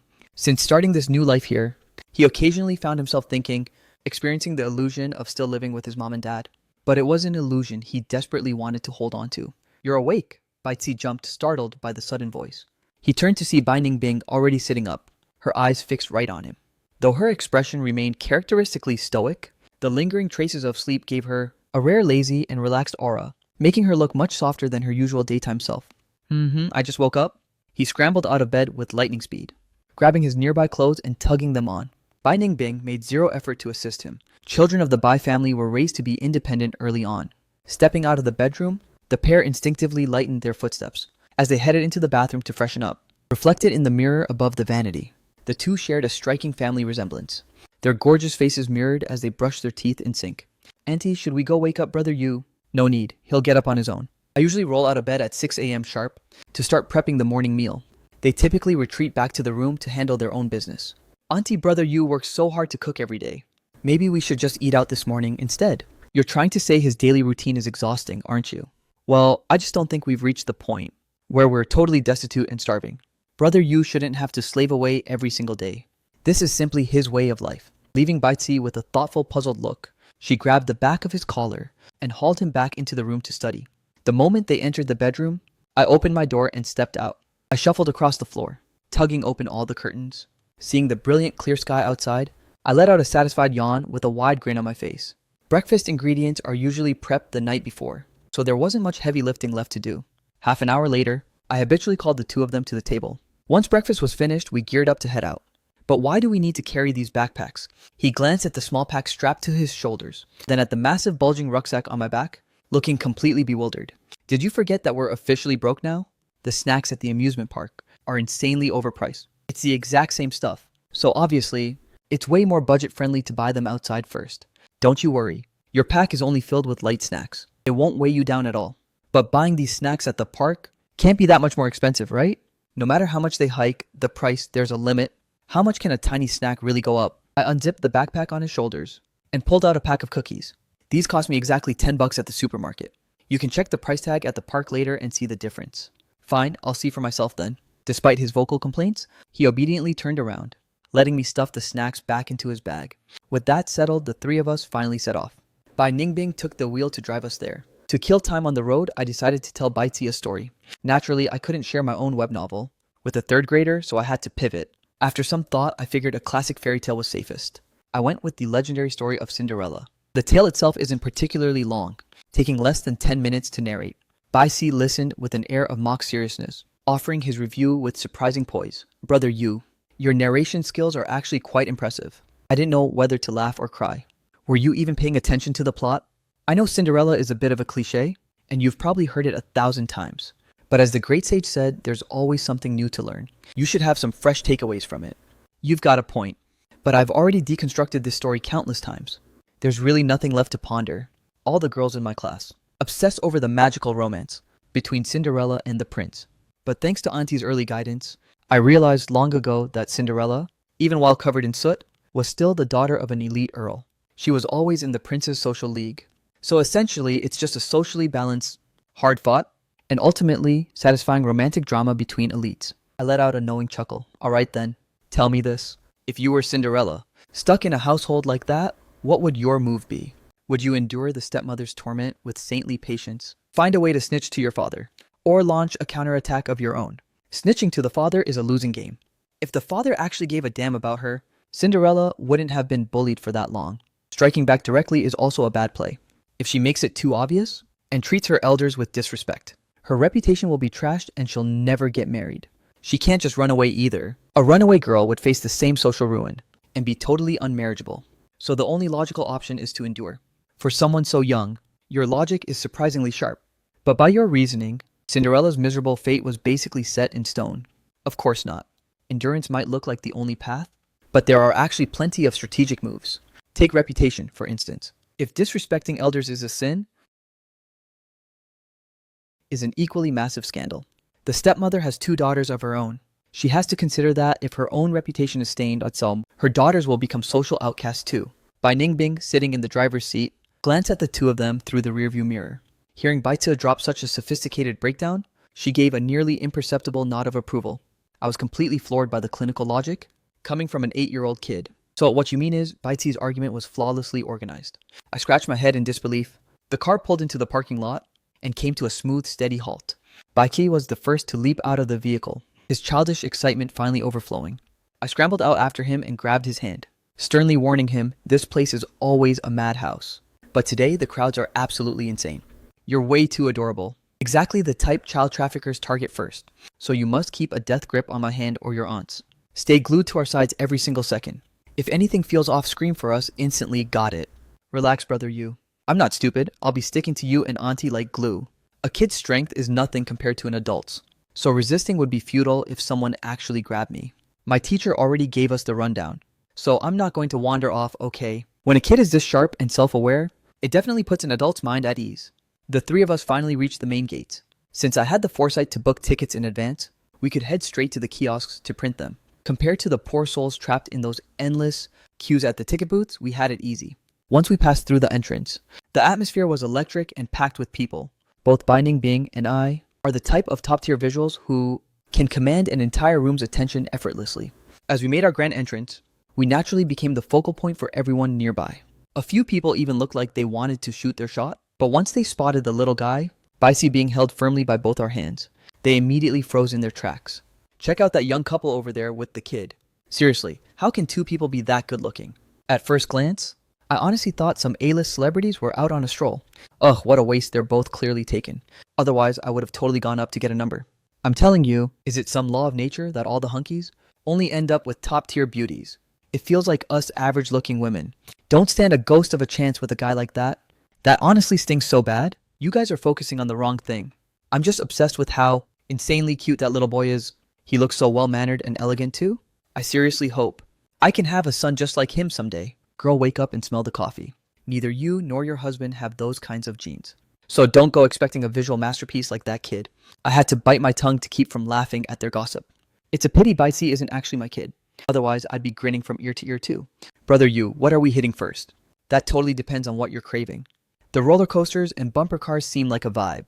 Do either of those spark your interest? Since I'd never stepped foot in a theme park myself, my knowledge of the attractions was pretty basic. Baiti hesitated for a fleeting moment, squinting at the towering tracks of the coaster in the distance. Stealing his resolve, he declared, "Let's conquer the roller coaster." Coaster it is then. Bumper cars right after. The line for the coaster was already stretching out, packed with families and couples looking for a thrill. Before Bai Ningbing could even move, I instinctively shuffled into the back of the queue. I've got the line. I waved toward Baiti and Bai Ningbing. I'll handle the wait. If you guys get tired, go grab a seat break. The vibe from the crowd around us shifted instantly. A woman standing nearby was practically green with envy, whispering to her boyfriend, "A top-tier hunk like that is actually willing to wait in line, just so his wife and kid can go rest? Ugh, that is seriously unfair. What, you got a problem with the way things are? You're so focused on the guy doing the legwork. But did you see how stunning his wife is? Everything she's wearing is high-end designer gear. That fit easily costs at least 50 grand. If you had that kind of bankroll, you could hire a professional line sitter too. That guy's either got a screw loose, or his status at home is absolute zero.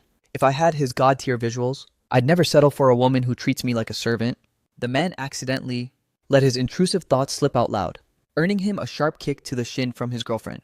"What did you just say to me? I dare you to repeat that one more time." "Wait, no, I was just talking nonsense. It was a joke, I swear. You've got a heart of gold. There's no way you'd do something so trashy." Baitzi tugged on Bai Ningbing's sleeve. He'd heard every word. There was no way his aunt had missed the comments either.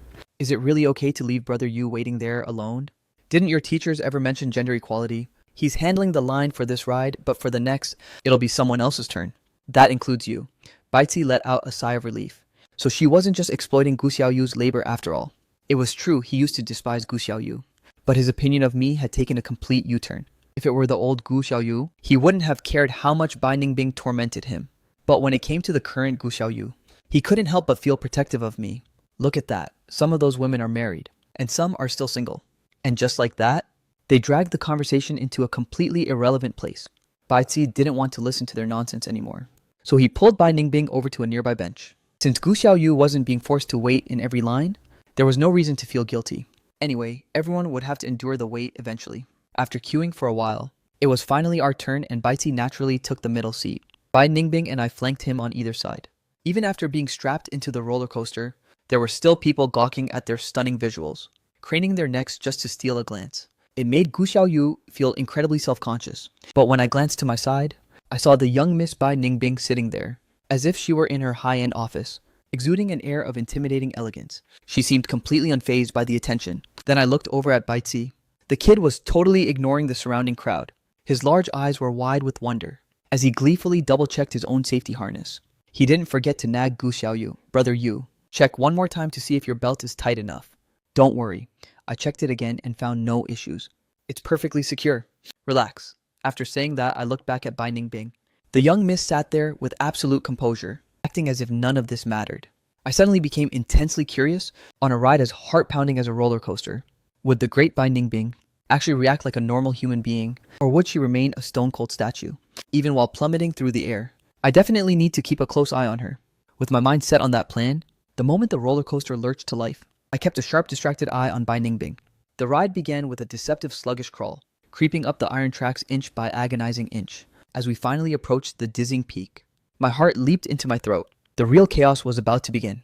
A split second before the car reached the summit, Bai Ningbing finally deigned to descend from her throne, gripping the safety harness with both hands. Yet her facial expression remained a total void, staring straight ahead with that same icy focus. The next heartbeat, the coaster plunged from the apex, diving headfirst into a terrifying drop. The velocity spiked the wind, becoming a roar. My own tolerance was holding up well enough. It hadn't reached a soul-crushing level just yet. Little Bai Zi was pure unadulterated hype, showing absolutely zero signs of fear. A symphony of frantic screams erupted all around us, some fueled by adrenaline, others by pure terror. But as for Bai Ningbing, even as the gale whipped her hair into a frenzy, she did nothing more than knit her brows slightly. She gave no other reaction whatsoever. It was as if she wasn't even on a roller coaster. I felt the punishing wind slamming into my face, my body jolting and swaying violently, until I felt like I was losing all sense of control. Glancing at the man beside her, who looked ready to snap, despite the loops and inversions, I watched her composure. I couldn't help but roast her in my mind. The young miss really is a freak of nature when it comes to calm. She acts like it's just another Tuesday. Is there even any point in riding a coaster like this? The circuit was over in a flash, lasting only a few heart-pounding minutes. As the car's momentum gradually bled away, the chorus of panicked shrieks slowly faded. The sheer thrill hadn't left Bai Zi's face yet. I just kept staring at Bai Ningbing. Even with her hair a mess from the wind, her aura remained untouchable and regal. Brother Yu wasn't that absolutely epic. I was actually a bit spooked the last time I came, but this time I wasn't scared for even a second. I think I'm officially a fearless legend. The moment his feet touched the solid ground, Bai Zi grabbed Gu Xiaoyu's arm with excitement, exclaimed with pure unbridled hype. Poor kid nearly wiped out on the concrete mid-stride. I lunged forward to steady him, staying perfectly still as I replied, Yeah. Our little C is a total warrior. Riding a beast like that at only 8 years old? I was absolutely terrified. You're way more hardcore than I am. Back when I was in middle school, I actually burst into tears on a roller coaster. Back then, the park near our house had just installed one. Since I finally had a rare day off, my parents dragged me along to give it a shot. During the entire high-speed nightmare, I didn't dare open my eyes even once, even after the ride finally came to a halt. I collapsed on the ground and sobbed my eyes out. I was so young back then. I'd never experienced anything that intense before. Guess it was just too much for a little kid to handle. Wow, you're a real scaredy cat. I rode one before I was 6 and didn't cry, but hey, if you're ever scared again, you can just hold my hand. With me by your side, there's nothing to fear. Alright, I'll count on you then, little Sai. Seriously, he's a literal angel. Such incredibly heartwarming words, paired with that adorable Mo expression. My heart is officially melting. What's next on the list? Bumper cars. Yeah, bumper cars it is. Brother Yu really wants to play. Wait, hold up. Since when did I say I wanted to play bumper cars? I was genuinely confused. I never said that. I was just making a suggestion earlier. If you didn't want to play, then why did you even suggest it? Adults are allowed to have fun in bumper cars too. No, seriously, I'm not dying to drive bumper cars. The only reason I brought it up is because I couldn't think of any other rides on the fly. I've never even been to an amusement park. Before I could even finish my explanation, Bai Ningbing had already seized Bai Zi's other hand. As she marched forward, Bai Zi followed her lead, yanking me along with them by the arm. These two, they clearly don't buy that I'm not into bumper cars. They didn't give me a single chance to explain myself. Honestly, at this point, if I keep insisting that I don't want to play, these two will probably just think I'm desperately trying to maintain some shred of dignity. After 2 minutes of soul searching, I reached a very firm conclusion. I'm getting in that bumper car, whether I like it or not. The crowd for the bumper cars was visibly thinner than the roller coaster mob. Bai Ningbing gestured for Bai Ti to handle the queue. As a little guy stood in line, he became a total magnet for adoring gazes. There was a little girl nearby who was wailing non-stop. Her dad was powerless to calm her down. But the moment she spotted Bai Ti, her sobs vanished instantly. She scrambled out of her father's arms and scurried right over to Bai Ti's side. Under the watchful eyes of everyone around, the little girl, completely devoid of shyness, grabbed Bai Ti's hand and blinked. Her big mo eyes. "Hey, big brother," she chirped. "Let's play together." The girl looked to be about 5 years old, barely reaching Bai Ti's shoulder. "Be a good girl now, and stop your crying. Aren't we all here to ride the bumper cars anyway? So of course we can play together in a bit. There are plenty of cars on the track, right? Yeah, let's play together. Don't talk to me, mommy. I only want to play with the big brother. I really like him. All right. Daddy will go wait in line for both of you then." Gu Xiaoyu watched the little girl clinging to Bai Ti, her mouth moving a mile a minute as she babbled away. Bai Ti maintained a gentle, soothing smile, occasionally humoring her with a nod or a soft reply. The two kids seemed to be having the time of their lives. He's already a pro at charming girls at this age. Imagine what he'll be like when he grows up. The little girl is quite a cutie though. No, it's just that little T is incredibly polite. Didn't you notice how boring her topics are? Stuff like, my doll has giant eyes, or my parents just took me to see a movie. Her logic is all over the place. Yet our little C is patient enough to keep the convo going, treating her just like a toddler. Boys usually couldn't care less about those silly topics. Exactly, he's a natural charmer. Not 2 minutes later, another boy, a slightly chubby little fellow, started waddling over toward Bai Ti and the girl, clearly trying to join their exclusive conversation. The little girl just huffed and turned away, totally ignoring him, focusing all her attention solely on Bai Ti. Bai Ti gave the newcomer a polite nod, before going right back to entertaining the little lady. Unexpectedly, he showed absolutely no intention of inviting the other boy into the circle. The boy eventually realized that these two weren't interested in playing with him, and slumped back to his parents in defeat. Okay, he definitely knows how to pick and choose his company. When our turn finally came, Bai Ti gently coaxed the girl back to her parents, and then, without a hint of hesitation, he dragged me and Bai Ningbing to sign in and hopped into a car to start the chaos. Looking at his aggressive driving, there was no sign that he actually intended to wait for that little girl. The real thrill of bumper cars, of course, is the sheer joy of slamming into everyone else. My driving skills are pretty average at best, but in here, there's absolutely no reason to worry. These cars were literally built to be crashed. Bai Ti was having a blast constantly ramming into the other strangers on the track. Seeing how breathtakingly beautiful Bai Ningbing was, a few guys kept purposely targeting her car, desperately trying to use the collision as an icebreaker. But Bai Ningbing behind the wheel looked like she was practicing for a professional race. She flawlessly maneuvered away from every single car, denying anyone even a glimpse of her bumper. I watched her with genuine amazement. Once she caught on that people were hunting her down, Bai Ningbing shifted into high-speed evasion mode. Those thirsty guys trying to catch her couldn't even graze the edge of her vehicle. Instead, she sent them spinning off into the distance. The frustrated mob quickly turned their sights on me and Bai Ti. In the end, Bai Ningbing purposely showed a weakness, just to lure them away from us. Our time on the bumper cars finally expired.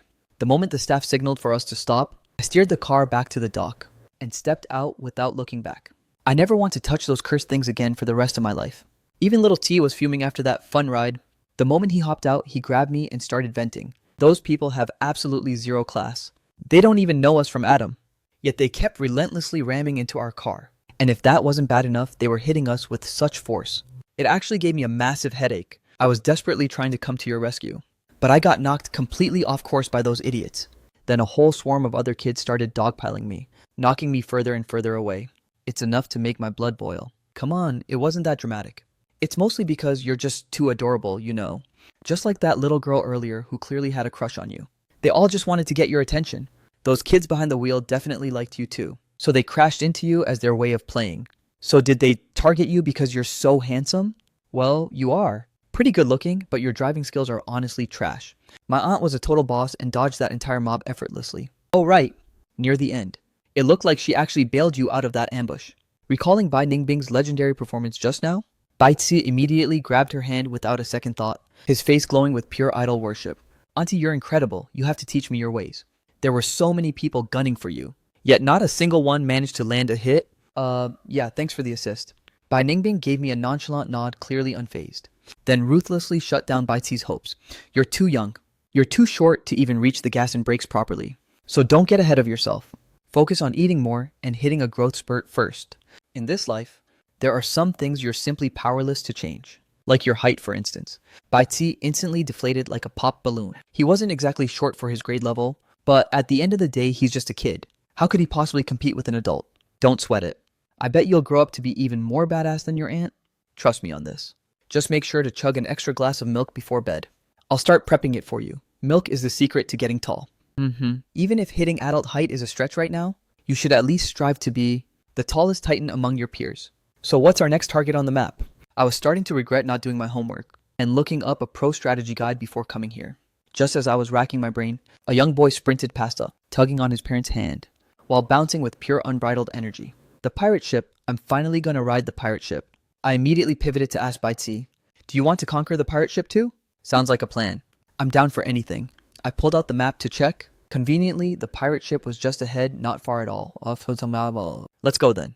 By the time we reached the attraction, the previous group of thrill seekers was just disembarking, and it was time for a fresh wave of passengers to board. Talk about perfect timing. However, based on the queue, we ended up in the seats at the very edge. That meant the swing was going to be insanely intense. Baizi was still buzzing with electric excitement, while Bai Ningbing remained her usual icy calm self. My stomach started doing nervous somersaults. I had never actually set foot on one of these things. Whenever I watched dramas, the main characters would get off this ride and immediately start puking their guts out. Sure, I'm just a side character in this world, but biological reactions don't care about plot relevance. Brother Yu, why are you squeezing my hand so hard? It actually kind of hurts. Oh, my bad, I'm just really hyped up. I was too embarrassed to admit I was low-key terrified, so I played it off as sheer adrenaline. When I finally let go, Baizi's hand was visibly flushed red. I felt a wave of guilt wash over me. Are you okay? Does it hurt a lot? It's fine, don't sweat it. But seriously, you don't need to be that excited. Swap places with him. Bai Ningbing suddenly dropped that command out of nowhere. Both of us stared at her in total confusion. Why? To minimize the weightless sensation. Baizi and I both followed her gaze. We were currently seated on the far left edge. The right side is packed with adults while the kids are in the center. At a glance, the weight distribution on our end seems to be significantly unbalanced compared to the right. Fine. Baizi stood up and swapped places with me. Now I was the one sandwiched in the middle, with Little C and Bai Ningbing, flanking me on my right and left respectively. I had barely secured my safety harness, when Bai Ningbing suddenly seized my left hand. On my other side, Baizi immediately followed suit, gripping my right hand tight. With the two of them holding onto me like that, I was suddenly overcome by the strange sensation of being shielded by them both. It was an unexpectedly touching moment. The pirate ship lurched into motion, its arc growing wider. The crowd began to shriek and sync with the rhythmic swinging. Surprisingly, it was far better than I'd anticipated. While the adrenaline was definitely pumping, it wasn't the nightmare I had feared. I'm pretty sure I won't end up losing my lunch. Like I said, a mere extra like me doesn't get main character perks. My body isn't even refined enough to be fragile. After swinging violently for a while, the momentum finally began to dwindle. I felt Bai Ningbing's grip on my hand gradually begin to loosen. By the time the ship came to a dead stop, both of them had completely let go. Brother Yu, you're actually pretty brave. You didn't puke or even shed a single tear. You're way tougher than I expected. I was just a little anxious at the start. It's not like I was actually terrified. I couldn't exactly admit the truth, so I just played it cool. Well, obviously, I am the adult here after all. You were also more impressive than I imagined. Great job out there. Even plenty of adults are total cowards, you know. Take that person over there, for example. As Baizi spoke, he pointed toward a woman by the trash can holding a plastic bag, who was currently vomiting her soul out. See, she's having a really rough time. I followed the direction of his finger. The woman was actually quite stunning. Even while losing her breakfast, she managed to keep some dignity. Remarkably, her elegant aura remained almost intact. The park staff were already rushing over to check on her. The woman tilted her head up slightly, and I caught a fleeting glimpse of her face. That beauty looked strangely familiar to me, but for the life of me, I couldn't recall where we'd met. Don't point your finger at strangers, and refrain from judging people you don't know. Bai Ningbing firmly pressed Baizi's hand down, her tone carrying a sharp educational edge. Baizi instantly retracted his hand, obediently nodding in silent agreement. Forget about everyone else. Let's get moving. It's been over 2 hours already. Are you getting hungry? Thirsty. I unzipped Baizi's backpack and held it out, gesturing for him to pick out a snack. I then slipped my own heavy pack off my shoulders, rummaged through it, and handed him a bottle of milk. Thanks, brother Yu. You and Auntie should eat something too. Chowing down on snacks in front of the young miss, and actually expecting her to join in, That felt like a high-stakes challenge. While I was hesitating, Bai Ningbing suddenly reached out and took both backpacks right out of my hands. "What do you want to eat?" She didn't scold me. I was pleasantly surprised. Maybe she was more relaxed because we were on an outing. Since the opportunity was there, I wasn't going to waste it. I pulled out some cookies and a bag of chips, along with a cold bottle of Coke. I was absolutely craving some grade A junk food. No regrets. Bai Ningbing glanced at my haul but remained silent. However, just as Bai Ci opened his mouth to speak, she shot him a sharp warning glare. It successfully strangled Bai Ci's request for Coke before it could even leave his lips. As I munched away, I noticed Bai Ningbing hadn't touched a single snack. She was clearly still feeling too dignified for this. "Do you want to try some? Honestly, these snacks aren't as bad as you think, and the additives are all well within the safety limits. Besides, since you never eat this stuff, an occasional treat won't kill you. It's not that deep, really. One snack won't ruin your health. You go ahead." Bai Ningbing didn't flat out reject me, but her implication was crystal clear. I had no choice but to keep munching solo, though I tried one more time. "How about some water?" I packed some mineral water. "Next time we buy some, make sure it's that specific premium brand." I let out a silent, exasperated sigh. The big boss is literally broke, yet she still insists on designer water. I seriously doubt there's a world of difference between brands. Does a $50 bottle of water really taste that much better than a $2 one? At the end of the day, it's all just H2O. After a brief pit stop, Bai Ci decided he wanted to catch a movie. So the three of us headed toward the animation theater. On the way, Bai Ci was chirping away like a hyperactive bird. The last time we were here, we were supposed to see a film, but my parents were in such a rush that we missed it. I've been dying to see if the cartoons here are actually different from regular cinemas. Today is finally my chance. My classmates claim the movies here are elite, so I'm naturally curious. I mean, how different can they be? It's probably just a matter of perspective. I figured the poor kid was headed for a massive disappointment. I secretly shook my head. The downside of being a genius child is that nothing ever feels like a surprise, because you've already predicted every outcome. Sure enough, Bai Ci was hyped when we first walked in, but after a few minutes he was totally checked out and tugged on mine and Bai Ningbing's hands to leave. The moment we stepped out, he started roasting the film. This movie is barely any different from the usual stuff, and here I was actually getting my hopes up. It's all a total scam. My classmates definitely lied just to make me waste my time. So annoying. Just wait until I get back to school. I'm gonna settle the score. You shouldn't be so harsh. Maybe those other kids genuinely thought it was amazing. To each their own right, different strokes for different folks. I'm actually terrified he'll go confront the poor kid, only to have them hit back with, "Watching it with my parents was what made it amazing." That would be like rubbing salt into a wound. Oh, I guess that makes sense. Low standards are just low standards. Only basic people would think that trash was good. Suddenly, Bai Ningbing flicked him right on the forehead. "Watch your mouth. Talking trash behind someone's back is classless." He rubbed the back of his head where he'd been struck, and that look of elitist disdain vanished instantly. He reverted back into a cute, innocent little boy, though his eyes flickered with a strange glint. "What are you plotting?" "Oh, I was just thinking, if he thinks a movie like that is high art, that classmate must have never seen anything actually good." I stood there jaw-droppingly stunned. In less than 3 measly seconds, and after just one flick from Bai Ningbing, this kid had instinctively mastered the art of high-level subtle shade. "Is this really okay?" I stiffly turned my gaze toward Bai Ningbing. She seemed completely oblivious to the implications, simply patting Bai Ci on the head with an air of approval. "Wait, hold on. Is raising a kid like this seriously not a problem? This kid clearly knows exactly how to make other kids look down on that classmate, all while making sure the victim can't even voice a complaint. He's doing it purely on purpose. Don't worry, brother Yu. I'm a good boy who loves all my classmates." I could only force a smile. We were done with the rides, and a quick glance at the watch showed it was already past 11 o'clock. It's almost noon. Should we go grab a proper bite to eat, even if we aren't starving yet? It's officially lunchtime. We can't just survive on junk food and snacks, right? I want McDonald's. I get why regular kids want that, but you've been raised on gourmet meals your whole life. How can you be obsessed with fast food too? I'm feeling a bit insulted here, okay? I put my heart and soul into cooking every single day. Yet this little guy still craves a Happy Meal. I hope the young miss doesn't think that when she's not home, I'm just phoning it in with my cooking. I just want to get a taste of it. The vibe there is totally different from anywhere else, even if I feast on gourmet meals every day. That shouldn't stop me from switching it up once in a while. Auntie, please let me have it just this once. One meal isn't going to kill me. Eating junk food occasionally won't make me sick. Plus, shouldn't I be allowed to have some fun today? Bai Ningbing stood there radiating her usual icy authority. Honestly, I think Bai Ci is a total savage. If it were me, there's no way in hell I'd have the guts to grab her arm and start whining for fast food. In the end, Bai Ningbing actually caved, agreeing to take Bai Ci to McDonald's. She turned to me. "Do you want some, or are you craving something else?" "I'm down for whatever. I haven't had a Big Mac in ages, so I didn't mind." Thinking about it, it's been so long that I'm actually craving it. Today is the perfect chance to join Bai T and indulge my junk food cravings. Speaking of which, he almost forgot. He had actually made a certain pact with Bai T earlier. Little T, weren't you going to investigate the prices of the merchandise inside the park? Oh, that's right. He remembered that little mission from before they left. He immediately let go of our hands and bolted toward a nearby souvenir shop. I rushed after him with these massive crowds. He could get lost in a heartbeat. When Bai T finally emerged from the store, his face was a mask of pure shock and disbelief. The price of a single drink is marked up by double. Heaven help us, this defies all logic and reason. It doesn't defy logic at all. This is just how the world works. Stuff at tourist traps is always astronomically expensive. Take a roasted corn on the cob, for instance. Normally it only costs us about 4 yuan, but at a major tourist attraction, they can easily fleece you for 10 yuan. Why? Because it's a one and done business model. Tourists leave and rarely ever come back a second time. And the people who usually end up buying this stuff are often those who failed to bring their own supplies. When your stomach is growling, price becomes an afterthought. Since they can afford it, they just suck it up and pay the tax. Then there's the overhead costs.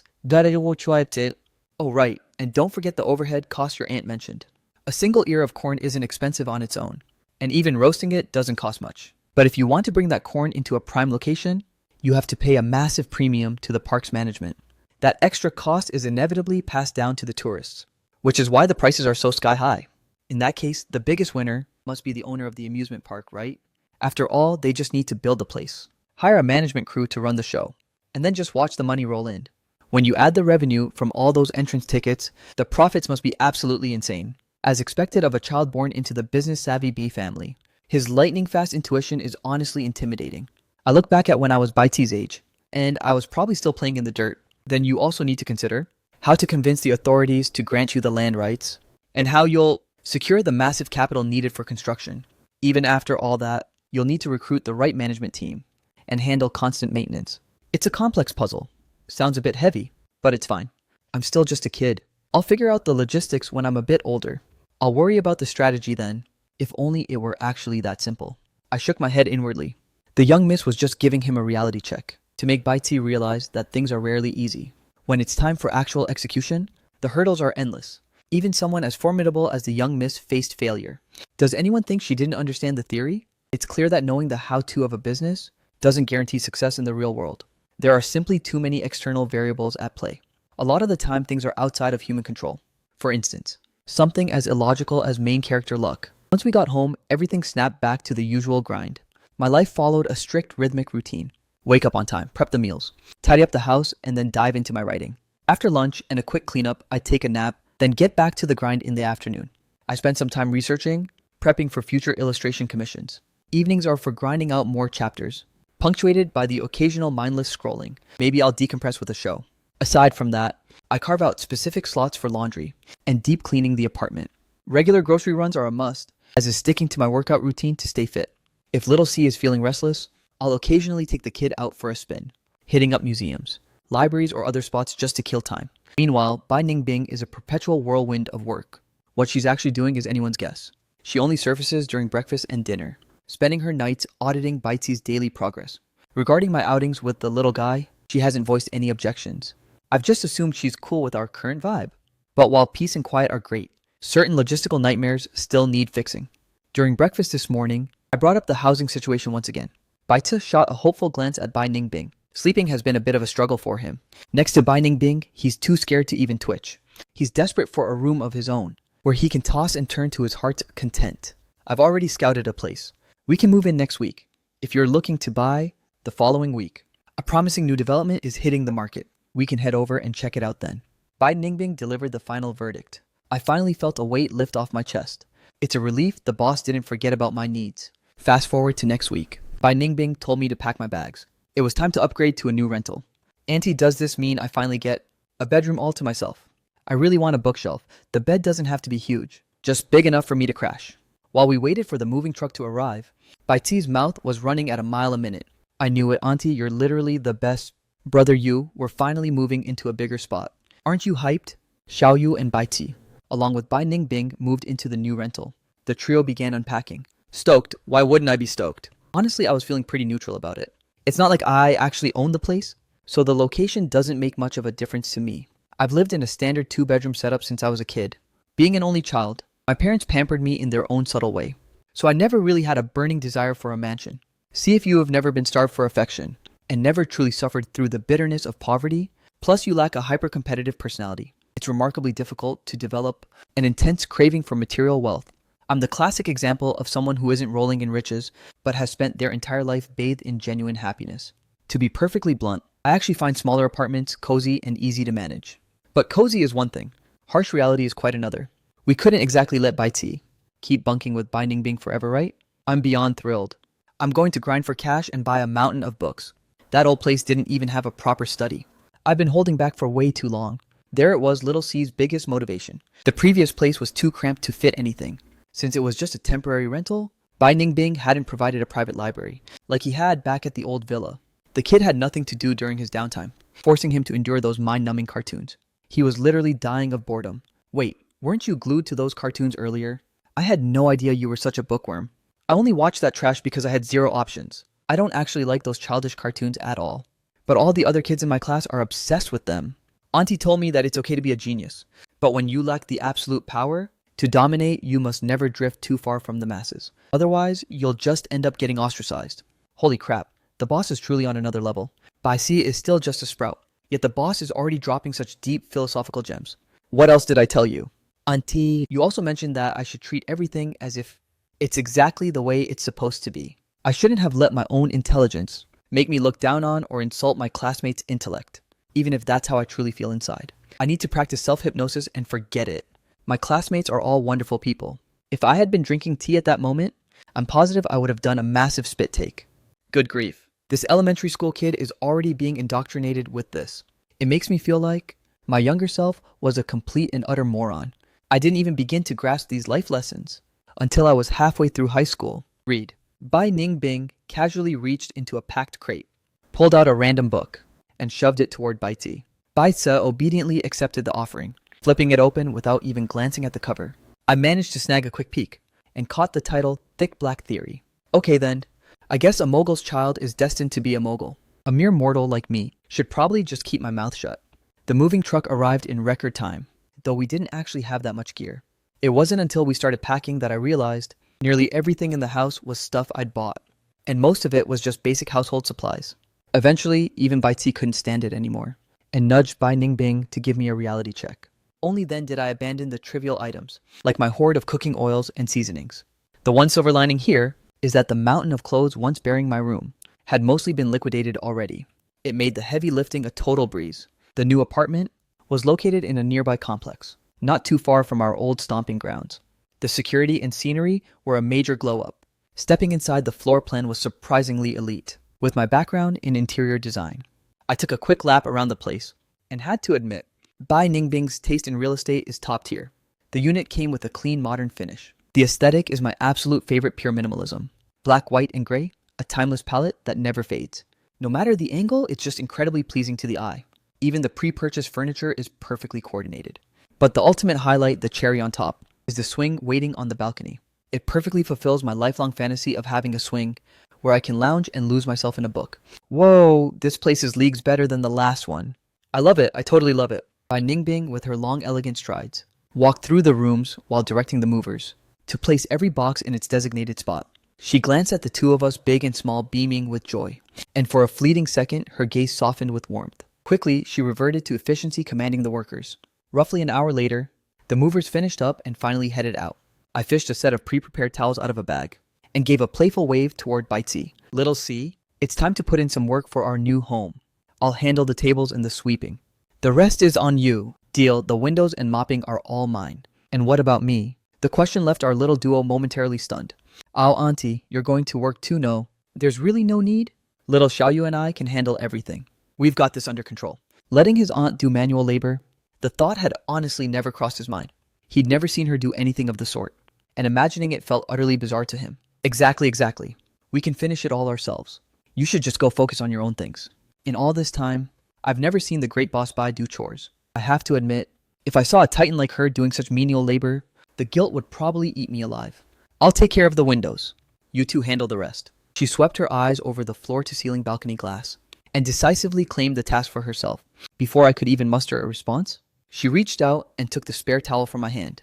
I felt a jolt as her fingers accidentally brushed against mine. I instinctively felt a cold shiver run down my spine. What's wrong? Are you feeling a chill? No, not at all. I've probably just been neglecting my hydration lately.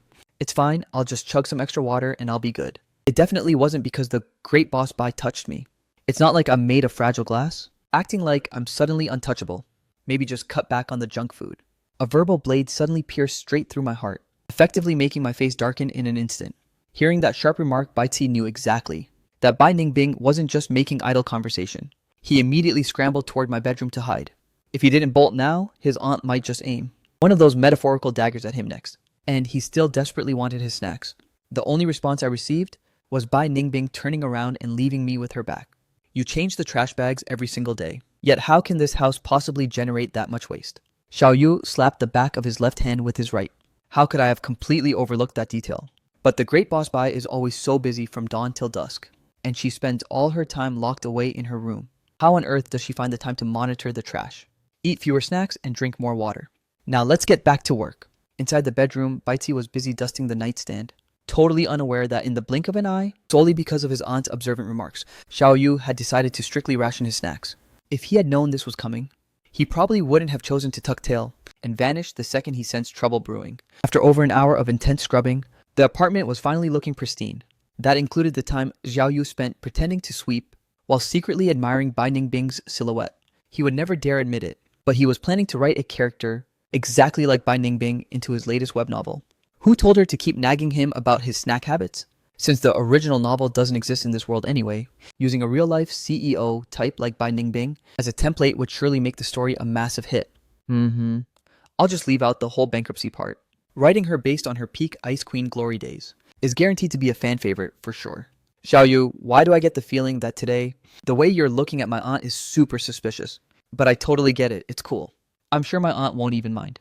After all, you guys are a married couple, so there's zero reason to feel embarrassed. It's only natural for you to be crushing on her.